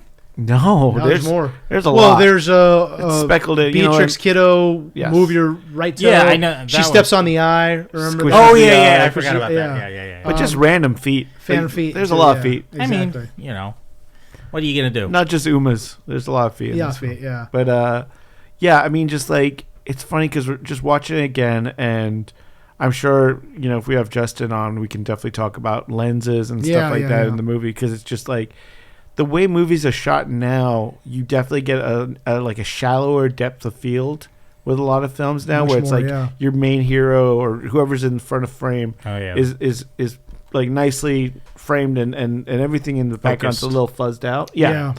And with this, because he's using those anamorphic lenses and everything, like it's just so rich. Every frame is just filled with stuff, and it's all in focus, and it's just gorgeous. And the colors are gorgeous, and just like I know they updated it to a 4K or what have you because. I'm hoping physical release. Yeah, that'd be nice. He said he doesn't want it to happen. But why would he even have this? He wants to experience it in theaters. In theaters, He's a cinephile. Yeah. Get the fuck out of here. Like I appreciate it, but he also doesn't have Miramax has the rights to it, so it's like they'll release it. If they want to. Then Miramax do it. Yeah. Okay. Like I love you, Quentin. I do. But sometimes your thought process is not a little. What? What are you talking about? He makes sense all the time. Yeah, well, he's been going off lately on actors, so I don't know what's up with him. I think he just woke up on the wrong side of the bed one day. Yeah. And I think someone put it that like he doesn't quite know how he says shit just to say shit and doesn't realize how far his influence can travel. Yeah, exactly. Well, and also I think he grew up on these older things and he tries to adopt it in the way he talks too, because he loves blaxploitation films, yet every now and then in an interview he'll go into that voice. I'm like, yeah. Back it up and you know what, I'm not offended by it. It's just I cringe for him because I'm like, oh, that just sounds like you're a kid from the suburbs. You can calm talk. down. You can talk normally, but he's very excited, and that's cool that he's very excited about that stuff. So I was like, I'm sure if there was something I was elated about, I would go into maybe if I'm talking about Snatch, I'm like, oh, that's my favorite movie. Sometimes just but no, Kill Bill, the whole fair is so very good. I really love it without the car scene where she's driving. I think that flows better. Flows way better. Yeah, and it flows way better as a full movie too. Yeah. So it's just I would because I own both of them on DVD. Yeah, me too. And I was like, he's never gonna put it out. I'll buy the Blu-ray. So now that this is out, I'm just gonna wait a little bit longer just to see if they might release it as a full thing. Yeah, I wish they would, man. Well, I would love to see the whole thing. I think it did really pretty well. Yeah, it did so far being out. I heard there was packed theaters for a few days. It was they're just leaving money on the table if they don't do it. Exactly. Yeah. I went to go see it in a theater that was not that packed. But I went on I think it was a Wednesday or a Thursday, something like that. Thursday. I went on a Thursday. So my theater was not that packed. There was also a strange interaction I had in the theater with somebody with a theater. Do tell. So I go see a theater again. It's not very packed. Wanted to look at your feet. Yeah, definitely. A future lover. Yeah, somebody just leaned over the aisle. Just let me see him. Just take those socks off. Take a little peek. Those dirty piggies come out and play. And I was like, okay. The interaction was almost that strange. Oh dear. So I walk into the theater, and again, the theater's fairly packed, but not as much. The row in front of me was pretty empty. The next 3 seats to my left were empty, and then I only had one other seat on my right. I'm sitting there, film starts, whatever, it's going fine. This dude comes in, 15 minutes late, and thinking, okay, whatever, sits down in the row in front of me, but at the end. Yeah. Again, the row in front of me is empty, so he's at the very, very last seat in that row. And I see him take out his phone. And I'm like, because I hate when people take their fucking phones out. Preach. In the theater. I put that shit, like, even if they have it out for just a couple seconds. Where's the timestamp of this? Yeah. This is going to be a clip. Yeah, We're going to clip this. It's even if they take it out for a couple seconds, maybe just take time. Just the brightness of it pisses me off. Like I stare at them, like the back of their heads, like put that fucking thing away, dude.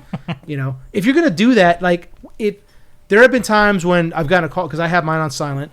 There have been times when I've gotten a call, but I always have my phone facing down. Right. So the brightness doesn't, or if I get disrupt a text, anyone. Exactly. Yeah. So I'll put it like on the side of the thigh up against the seat. You do one of these. Yeah, dude. I even you got peek. it up by your chest right now, Watson. I go even lower. Oh. I put it by the side of my leg, so it's up against the seat, and I do a quick peek. Yeah. Like I have to look down. Sneaky peek. Exactly, sneaky peek. Right? I don't tolerate any peek. I turn my phone completely off. I don't even. Yeah, I used to. I hold the 2 buttons. Boop. Power down.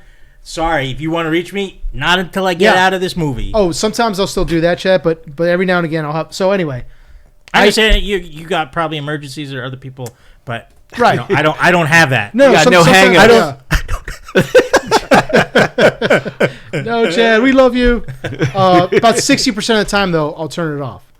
Right. So anyway, this guy, and he has the brightness turned down all the way, so you can't really make it out. Mm-hmm. He doesn't have any sound on, but the entire time he's looking at his phone. God. He's not even watching the film. Why? Exactly. Are you even there? Why? That's exactly what I was thinking. Why the fuck did you? So I'm thinking this must be a guy who came in between films, right? Or he showed up too early. He's waiting for people to show, right? Waiting for his movie to start, wherever it is. So I was like, that must be it. But most of the time, I can't see his phone because the headrest next to him is blocking his phone. Mm-hmm. So when he had it down, I couldn't see it. But every now he'd pick it up, and this motherfucker's playing Tetris. I could see it. Jesus Christ. And I'm sitting there, and the movie's going, and like he's not even not at any point is he looking up at the film. He's just on his phone the entire time.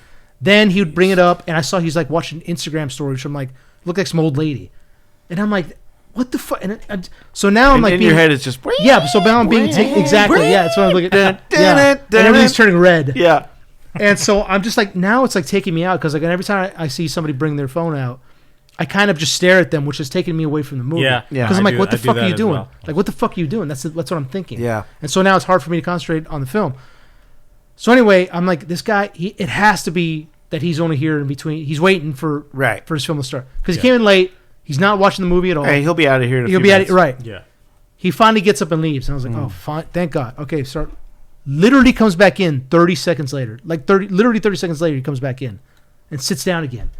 And he takes out his phone and starts watching Instagram stories again. Jesus. Again, no volume, and the brightness would turn down all the way, but I could still make it out. Right, yeah.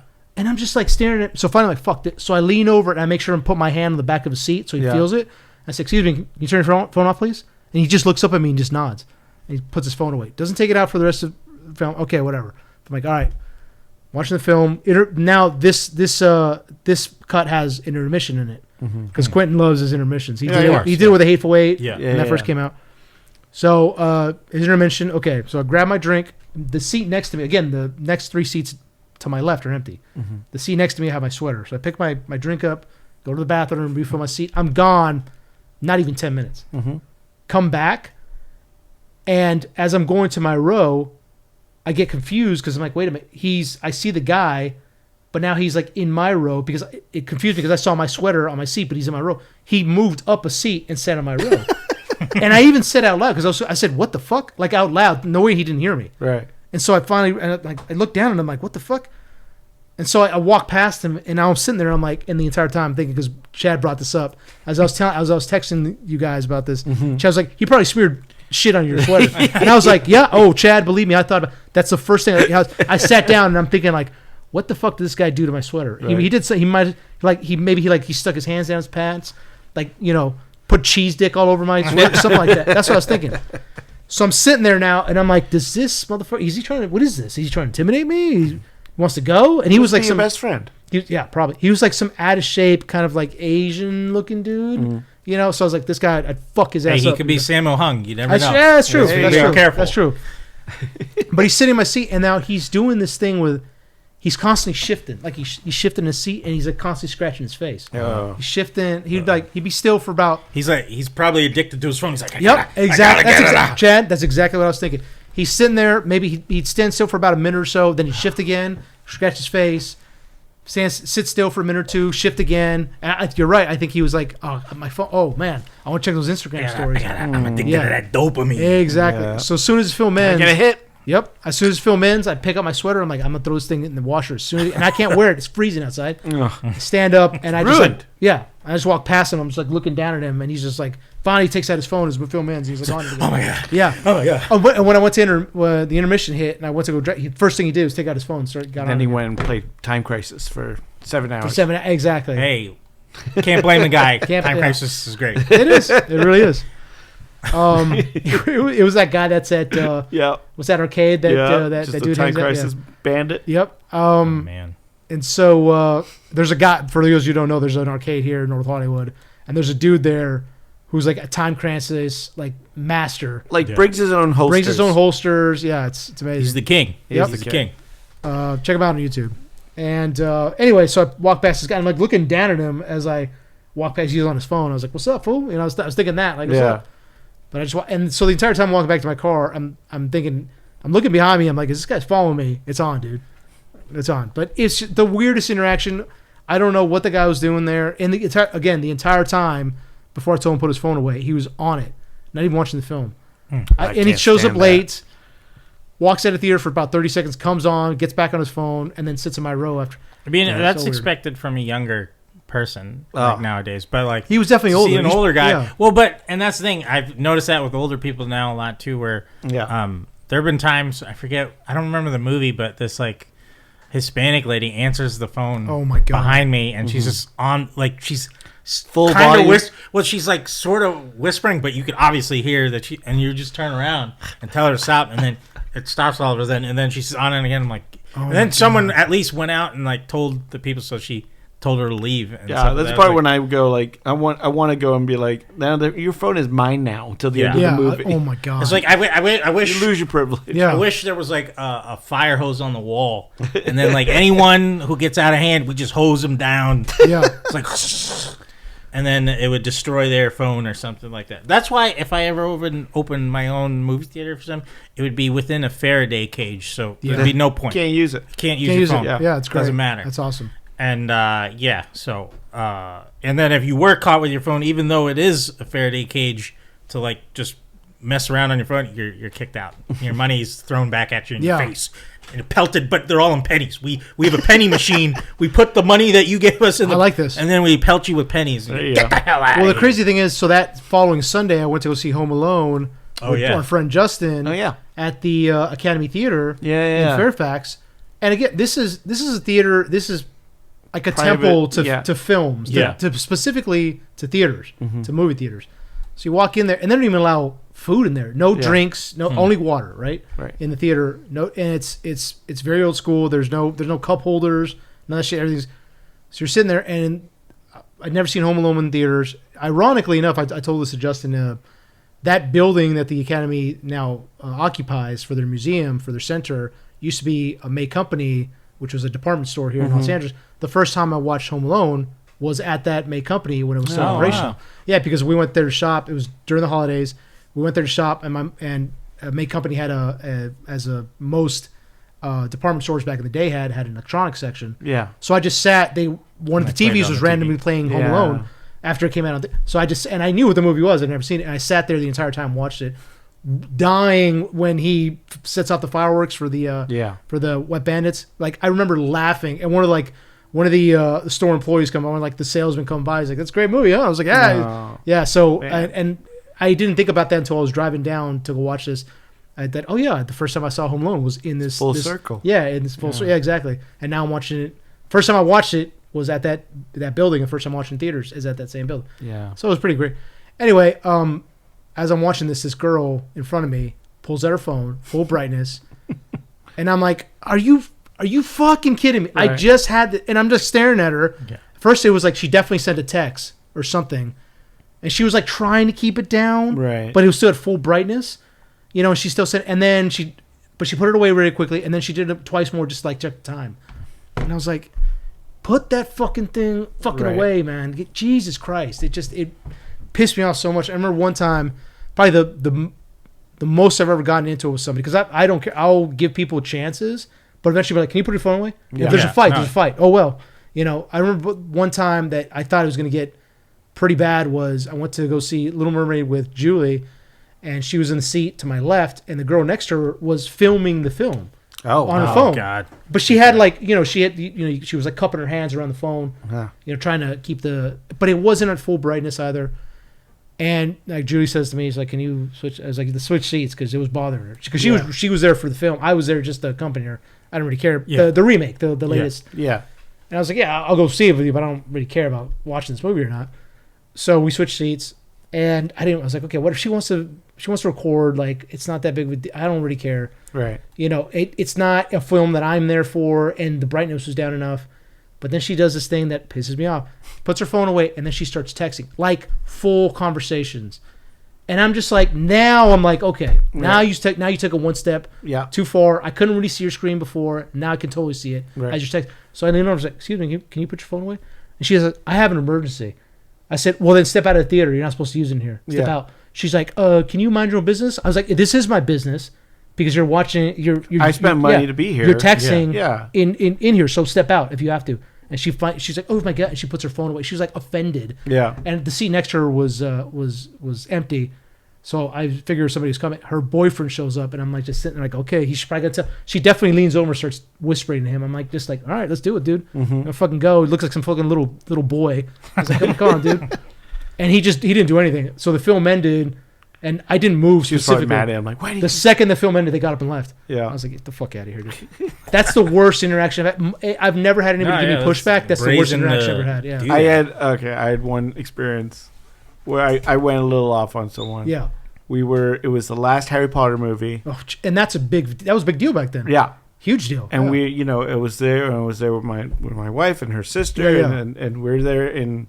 This is the initial release? Yeah, initial Oh, yeah, so it's huge. opening yeah. weekend. Right. Oh, shit. Yeah. We're there and we're sitting and we're watching, and then right behind us there's a group of like teenagers, like little teenage girls, and they're just chatting through the whole movie, like the whole time. Oh, my God. And we're just like, we're turning around, we're just, you do the thing where you're like, like that, and they're just talking, and it's it's the scene where Harry dies and goes and meets Dumbledore, and they're just laughing and like talking through through this whole bit.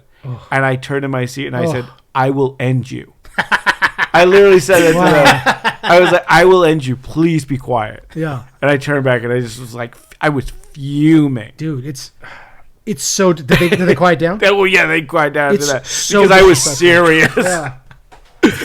Was this? God. And Sage was like, you took that a little too far. I was Yeah. like, No, I you know. didn't. No, you didn't. No, you didn't. Well, wait. Was I it? threatened death. Was it? So what? Well, you said end you. I mean, Yeah, that's yeah, not yeah. So what? totally. But is Good for you. Was it over here or was it in London? No, it was here. It was at the Oh, okay, AMC okay. in Burbank. Oh wow, that's funny. Yeah, it was because it was the whole movie, and I was like trying to be nice the whole movie, and I kept, like I was just like every now and then looking back, and I was just kind of like, okay, can you, what I mean?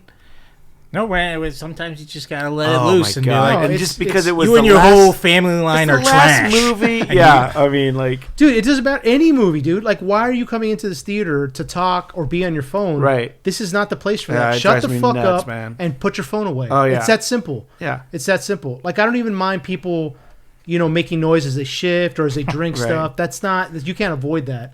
But you can be quiet and you can put your fucking phone away. and put your feet down. Don't Don't put your down. feet on the Oh on the my God. headrest Yeah, in front of you. That exactly. drives me fucking Oh, it nuts. drives me nuts. I know. I've seen I feel- people do that and take their shoes and socks off. Oh, I've seen that too. Yeah. And I'm like, Oh, that's no. fucking gross. It's gross as shit. Yeah. And then to get the thought across to people, we need to start putting coffins in front of the building with a sign on them. Yeah. They have a sign on them. Yeah, it says And this is for phoners. Yeah, For like phonies. they would do in the For Old phonies. West. Whenever an outlaw would be shot, they'd stick him up on the on the outtaker and the. This is what we do to phonies there. Yep. Yeah, I don't understand why you're spending, over $16 Especially for a exactly. ticket. Well, especially if they're not on A-list or anything like that, and they're spending actual $20-something Yeah, for the what are you tickets. doing? I'm like, you're nuts. Yeah. Like, you couldn't think of something more fun for you to do while you'd still be on your phone? Yeah. But, I mean, hey, most of them now are hanging on their phone when they hang out with each other, so it's expected. It's very strange, yeah. It's expected. The funniest thing I ever saw was I can't remember what movie it was, but there was a guy in the very front row. I kind of felt a little bad for him because he was elderly, you could tell, but he had his full brightness his phone. He took it out and was on it for a minute, and somebody in the way back behind me, I was in the middle row, behind me yells, "Put your fucking phone away!" and he put it away, and I was like, "Oh God, dude!" Scared for his Well, life. I mean, Yeah. was the movie already started? Or Oh was yeah, it dude. trailer? Oh no, it was already. It was. Oh, okay, it was okay. already like 15, 20 minutes in Okay. the film. Then I could say I give phones a pass during trailers. I'm trailers. like, all right. Yeah, No, that's whatever not- you need to do during trailers. No, fine. no. Once the lights go down and the main feature starts, that's when it's everything. Put your shit away. Yeah, trailers are not part of the film that you're going to see. You know, That's true. A lot of people just don't even come to show. And I thought maybe like that's what's up with this guy for Kill Bill. It's like, well, he skipped the trailers and he skipped the first 15 minutes. Maybe he's just late or something. Right. It's like, nope, he was just on his phone the entire time. Another thing I hate is the people come in and the light's already down and they have their flashlight on to find the seat. Oh, to find the seat number. I'm like, come on, dude. Just sit Yeah, at the I let seat. that slide a little. But I know what you mean though. You could tell the numbers. It's not that dark in there. Right, Like, exactly. Also, at that point, everyone's in. Yeah, Yeah, you'd see what Just seats you're sit on. in a seat. Right, that's true. If it's empty, just take it out. If someone comes in a Or little later, or you they move do over. they're on this side and they come in from the other way And and they they go have all to the way squeeze across. past. Yeah. I'm like, oh my god, dude. Yeah. That's the only problem I have with that. The Academy the Academy Theater. mhm. It's so tight. Yeah. Yeah. So tight. Like, oh my god, I had to get up. We had Macaulay Culkin and the director of Home Alone come out and do a Q&A before the film started. And so, oh man, I got to go to the bathroom before the film starts. So as soon as they step out, a lot of people gave a standing ovation, and I stood up, and I hope expecting, because we were in the middle of the row. Yeah. Nobody in my row stood up. I was like, son of a bitch. So soon, I was like, I got to take advantage now. I got no choice. So I just like cut through them. Excuse me, I'm sorry. And it's it's super tight that theater, those aisles. Just be like, hot piss coming Yeah, through. hot Gotta go. piss, yeah. So I come back. First of all, you guys are disrespectful because you're not standing up for Macaulay Culkin. He's a national Yeah, treasure. national treasure. And now I got to get there. So I come back. The film had just started, and I'm got to make my way through the aisle again. Yeah. And I trip on a guy's foot. I Ah. didn't like fall over. I hate but, that. I've but done I that. bent. Yeah, I did the bend over, and I was like, and I had to Right, grab I had to put my hand on her shoulder. I was like, I'm so sorry, dude. I've done the back. I've had to grab the back of the person's chair that was like in the row in front Yeah. and pull it back. I'm like, oh, I'm so sorry. Yeah, Because yeah. I like lost balance. Because like some people don't put their feet. They put all a feet. the way. That's the other thing. I'm Like anytime somebody comes through my row, I stick my feet in Yeah. all the way Or because I don't want to get stepped on and I want to trip them. Or I'll stand up a bit. Scoot your so butt. that You scoot the butt. Well, that or that I'll let the seat come up and then Right. sit on top of the Yeah. stands and then sit Exactly. back down. You know. Yeah, that guy that I tripped, he didn't move his feet at all, and I was like, well, that's your fault, bro. So I would hope love I to. scuffed the shoes up. I hope that fucked them up. I would love to run a movie theater etiquette class, like a 101. Dude, seriously. And then it's like, okay, so someone sits, you're sitting here, and your phone starts to buzz. What do you do? And it's like, oh, let's check it. I was like, no, wrong. You're out. Get You're out out. of Do this class. push-ups. Do push-ups. Let's go. Yeah. Yeah. No, I mean, there are those announcements before the trailers, but I wish it would do something a little more intense. Like, don't be an asshole. Well, your that's the phone thing. away, Like, Have Nicole Kidman Don't come be out that, like you're a and fucking they'd be like, asshole. have somebody in the theater be like, don't be this guy. Don't be a dick. Right. You know? yeah. Well, I mean, usually the more exclusive theaters like that are stricter about it, like the Egyptian Yeah. is, Yeah. and Alamo and- Alamo, Oh, yeah. and New Even Bev. New Bev for sure. Yeah. Yeah. This is one of the reasons I love the ArcLight because it was much more expensive than That's true. your ordinary Pour one out theater. for the ArcLight. Yeah, and you could be like It a might member. be coming back. Hopefully, hope hopefully so. it is. Hopefully it is. But it was much more expensive than your average No, theater. yeah. And it was a membership thing. So I loved it there. And then they would come out and they present the movie. Yeah. It was like a whole experience. And I can't remember anybody ever pulling their phone out at the ArcLight because people who went there were because they appreciated the films that were out. They appreciated the movie going experience. Yeah, exactly. It wasn't just watching a movie. Right, exactly. So it's just but I mean, I want the Cinerama Dome to come back, man. Yeah, seriously, that's they're working on it. They're working on it. They're trying to get their liquor license. I got drunk there a lot back in the day. Yeah, it's a great theater. I love that theater. Yeah.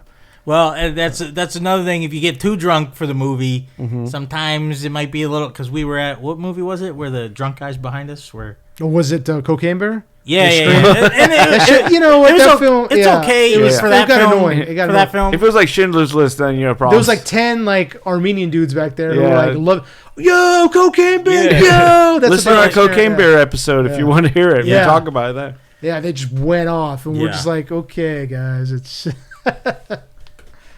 But yeah, I just don't be a dick. Put your phone down. Don't look at it. Turn it off. Or, yeah. It's just why come into a theater if you're gonna be on your phone? It makes no sense. Right. You can't turn your phone off for 2 hours. Honor the experience. Exactly. Honor that these filmmakers put all their time and hard work into these things, and if you want to just fucking lounge about, stay at home. Yeah, exactly. And the whole time I was watching this thing, I was like, oh my god, if Quentin Tarantino saw this, he'd go off on that guy. Can you put your fucking phone? Like part of the screen.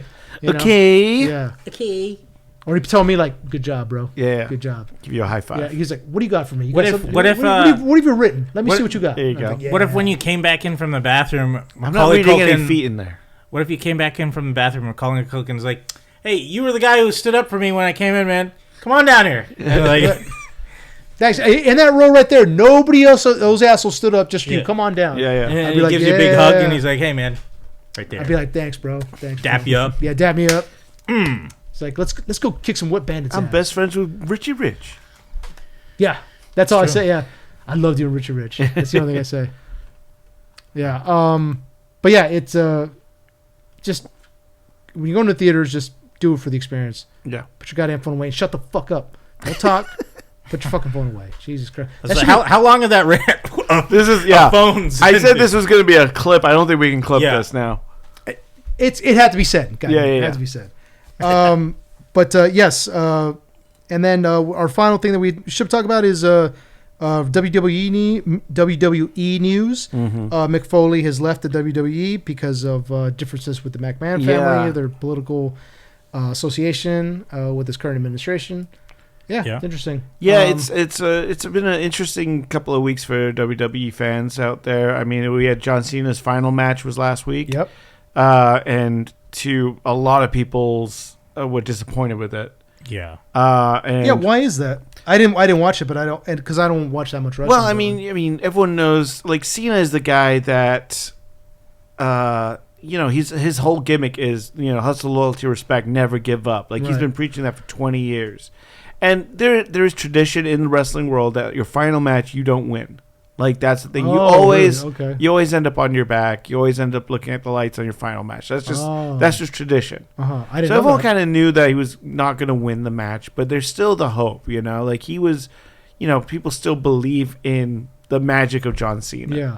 And so a lot of people wanted him to win. A lot of people didn't like the way he lost because it wasn't a 1-2-3 or anything like that. He literally tapped out. He was in a rear naked choke for like 10 minutes. Like the last 3-4 minutes of the match, Gunther, who was fighting, basically had him in a headlock for the entire time. Did he actually lose the fight though? He lost the fight. Okay. He lost the fight, but it was a very like they were doing the rear naked choke, and he just kind of was like, "Yeah," and I tap out, and everyone was stunned and silent, and then the audience were not happy with the way it ended. Well, I've been hearing like people were not happy with the arc they were doing for him the whole time. The whole time has been, this year in full review has been, it was very interesting. And they kept putting the blame on Cena's character the whole time. Right. And pulling out. And Cena's been very vocal. He's been on a lot of interviews going like, I went to WWE and I said I want to do 200 dates. I want to do a full year. And they were like, you're going to do 35. Well, that's a lot because a lot of people are saying the tap out was unscripted. And it was more of a FU to like...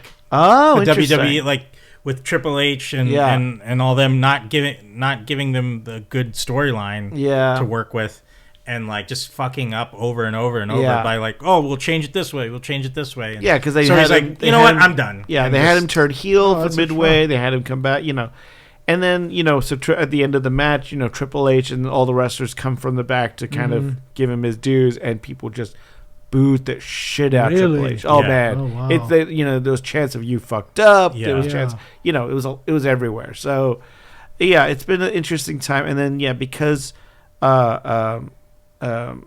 Lydia McMahon is the education. Secretary of Education, Right. and has ties with Trump.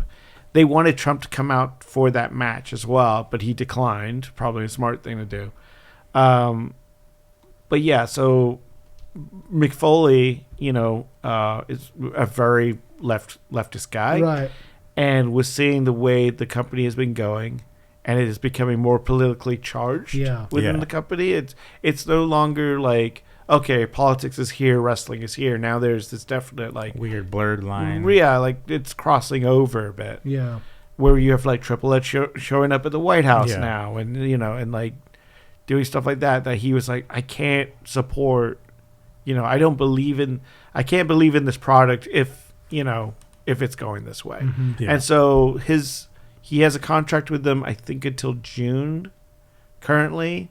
For as a legend, they give these guys contracts to be like, okay, you did your time, we could sign you up so you're still getting paid something on the back end, still have like healthcare and stuff. Yeah. And he was kind of like, yeah, I'm done, I'm out, and good for him. Like a Yeah. lot of people wouldn't do that. They Yeah, wouldn't, exactly. because it's easy money. Right. you know? Right. Yeah. It's like you're not doing anything. You're a Yeah. legend.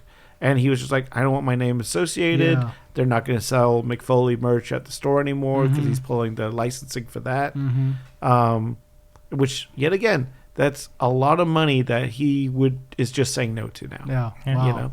Yeah, I looked at his Instagram earlier today, and it was just all supportive comments. Just Yeah. good for you, man. We love Yeah. you. So yeah, thank you for standing It's, by your yeah, ideals. stand on your principles, Yeah, you know? exactly. It's Well, awesome. and regarding to that, and it's not confirmed from what I hear about this, but Tom Cruise had his next movie canceled right. because, he was gonna try to actually film a part of it in space because Yeah, oh, it yeah, I might have been remember a that. sequel to the Edge of Tomorrow movie, Yeah. Oh, like- interesting. and to get in space, it would be like a favor. He would have to ask a favor of Trump to get into space, and he didn't want to have to do that Right. and like owe anything to Because that's the guy that would definitely use that. yeah, and clout, and he you know? he just didn't want to be a part of the or at least the rumor is he didn't want to be Right. a part of the administration anyway. So I was like, Yeah. that's good for him. He's willing to cancel a well-to-do movie that would have probably done well. Yeah. And especially with him going get to space. Yeah. Because he was working with NASA a bit to Right. prepare for it. Right. And so now, since that's canceled, I was like, And, oh, that's a bummer. I mean, But- like, unfortunately, the only people that really hurt from that is like Tom Cruise and Yeah. and also Mick Foley. You Yeah. know, Right. we're not really. It's not really a WWE is still gonna go strong, and they're still they're still making money. yeah. And same with like Trump's gonna be like, oh, you're not making a movie. Oh well, So Also, I was thinking Tom Cruise should buy Warner Brothers. interesting. Oh man, that would be awesome, dude. 'Cause, I like- don't know if he has the backing. Because for that, the financial his backing company for is Skydance. Am I wrong about that? Or no, is that a different Skydance is the company that bought Paramount. Paramount? Okay, Yeah. so because he did have a He had a deal with big- Paramount for a while, Yes. but then his deal now is with WB. Yeah. that. Right. And so I'm thinking, like, since he's that big of a fan of movies, right? Right. He's like, I love popcorn. And Steven Spielberg has even said it himself, where he's like, you saved movies with Top Gun Maverick. Bro, He should take control of a studio. I think If he was I- a studio if he head, was a right, studio dude. head, I agree. he would. So many jobs would be Yeah. up. But you know what? I mean, these guys should, like him, Spielberg, Tarantino, should all get together and do that. yeah. You know what I mean? I don't know if he has. I don't know if Tom Cruise has a financial backing. to be able to that's the buy thing. out, But I you mean, know, he's got a it's- church. Well, that's a- Scientology, yeah. he can. Well, He's got to have some deep pockets there. well, but- that's true. I mean, but also there's been rumors he's been trying to slowly back out of that, but I don't know how true that is, though. But anyway, like I think he would be a perfect head or face of a studio company, and how passionate about the art, movies and yeah. the art and production and Yeah. things like that. I think so many people would profit from it by jobs. He would be pushing for more things to be made. Right. So right. instead of like holding back. Yeah. So I That's think interesting. it's yeah. just like I wish. I don't know if he's ever interested in that, but like he's getting up there in age and he can't do Yeah, I mean, movies maybe for long. So Right. hopefully, when he gets a certain age, he's like, you know what, I want to just produce. just I want to direct. be more in the movies. background. Yeah. Yeah, I'm surprised he hasn't really directed. Yeah, He does. Yeah, it's true. Yeah. You know. I think he just definitely- I think he likes Yeah. being in front of the camera. No, more. Yeah. do it while you know. can. Yeah. That's Right, what I exactly, was like. exactly. Yeah, Good for if him. you I know wanna do he's that- like executive producer on like all the mission Yeah, yeah, movies yeah. and Yeah. But it's just like he's been behind the camera for a lot of the scenes, stunt scenes, especially for. Oh, yeah. Right. So it's like he Coordinating can the- work a camera too. So it's just like I think he knows enough of each position in the production industry that he could you know functionally deliver a great company to make great films. Yeah, I mean, unfortunately, we're kind of stuck in this terrible, crossroad where it's either Netflix will take it over or Paramount. Neither of them should. Neither of them should. Yeah, And that's why I was like, you need a third party, like a person like Tom Right. Cruise or someone else, to take it and just follow. Because like even Amblin Studios, like what? Why don't Spielberg should have enough to? I mean, I don't know. I mean, he's also mid-80s. Yeah. True. So he might not want the headache of running. Yeah, a That That's is studio. true, true. yeah. That is It's true got a too. lot- yeah. You know, You know? that's the thing. That's why a younger person, would be but- better. But it's just I mean, like we're talking about we're talking offers over 100 million. That- Yeah, well, that's what I'm saying. Billion, It's a sorry. lot of money, dude. Yeah. and only a few Yeah. like outside of like a company would have that type of money. Right. Yeah, Yeah. so- And I think they just recently accepted or said that they're more comfortable with Netflix offers of $80 billion. Yeah. Which $80 billion, that's a lot of money, dude. I don't know. I mean, that's very few individuals can Yeah. scrounge up that type of dough. Yeah. So it's gonna be hard. But yeah, I mean, we'll see what Wait for your happens. subscriptions to go up by a few million. Oh, for sure, yeah. Oh, I think that if Netflix ends up buying this, our subscriptions will probably go up a couple bucks. I have 2 shares of Warner Brothers, Oh, you do? and I got an email because since it's being The up for sale, speculation's been good. Paramount like is sending out to owners of shares like for tender for the shares, and they were like $30 for a share. I was like, fuck off, I'm keeping my 2 shares just in case it goes up or something. Yeah. I was like, I'm not taking it for $60. Yeah. Get the fuck out of here. So I declined it. I was like, no. Okay, there you go. You're gonna need that 60. I mean, depending how long this drought goes with work. Yeah, Yeah. put it on a low ticket, dude. That's Yeah. a good investment. There you go. Hey, That 1.2 bill right now. 1.2 bill. Well, Yeah. well, and I'm weary of a lottery win because like last time I won a scratcher, I went to go pick up the money for it, which was $75. That's not bad. And then as I came out to the car, I was getting a ticket for $75. Are you serious? Yeah. Oh So my god. I was like, I don't want to win because then I'm gonna if something good The comes lottery yeah. curse is true, Oh dude. my It's like, God. I can't. Oh my God. That is such a crazy story. Yeah. I would feel like, oh my god. I'm ahead of the game. Oh, And I felt so stupid because like as I was walking back to my car, I was like, oh shit, it's a street sweep and on the side of the, no. and like the guy's like still writing it as I walk up, and I was like, oh come on, dude, and he's like, sorry. Yeah, once you start, And then I they was said like, that's what they yeah. say. I was Once like, I started, I can't. And then I saw it, I was just like, oh. I was like, well, at least I didn't win Yeah, or lose. there you go. Yeah, you're money, right. The same. better as lost my some. buddy It's has. just like, ugh. Oh my god, that sucks, dude. Oh, Yeah. jeez.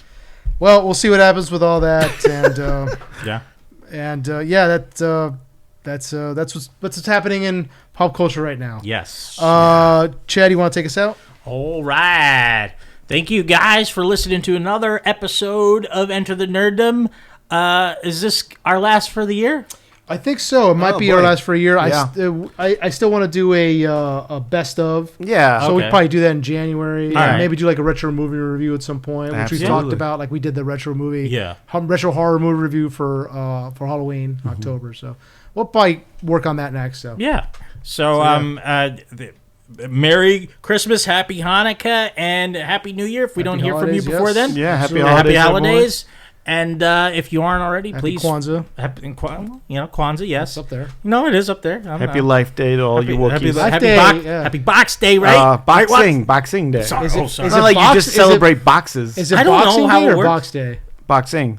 Boxing. So, Yeah. but Is that an actual box? Is it a box? It is an actual. It is for So boxes. it's box day. Oh, I thought it was Okay. like boxing, like fisticuffs, like No, in it's the ring. so basically it's for Oh. basically when God damn it, this whole time. the rich people would eat on Christmas Day, Uh-huh. and they would take the leftovers and box it up and give it to the servants for the next day.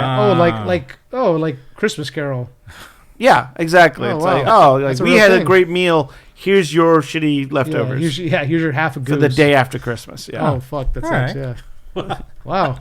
it's a fun tradition. Yeah. So, what do you guys do during Boxing Day? Usually, I just watch a lot of Bond movies.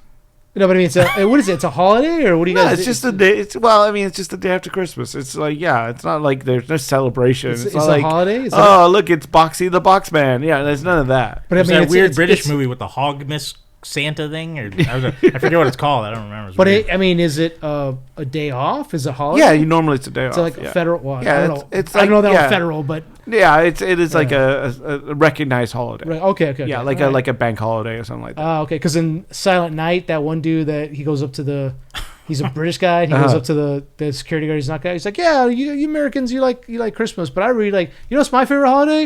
It's like what? Boxing Day, and he knocks the guy out. So that's See, why I it's thought. it's a good pun. It is But that's why I thought it was a boxing thing. Like Everyone goes and has fisticuffs everybody has outside. fisticuffs. Yeah. Just grands and everything mean, out in the hey, street.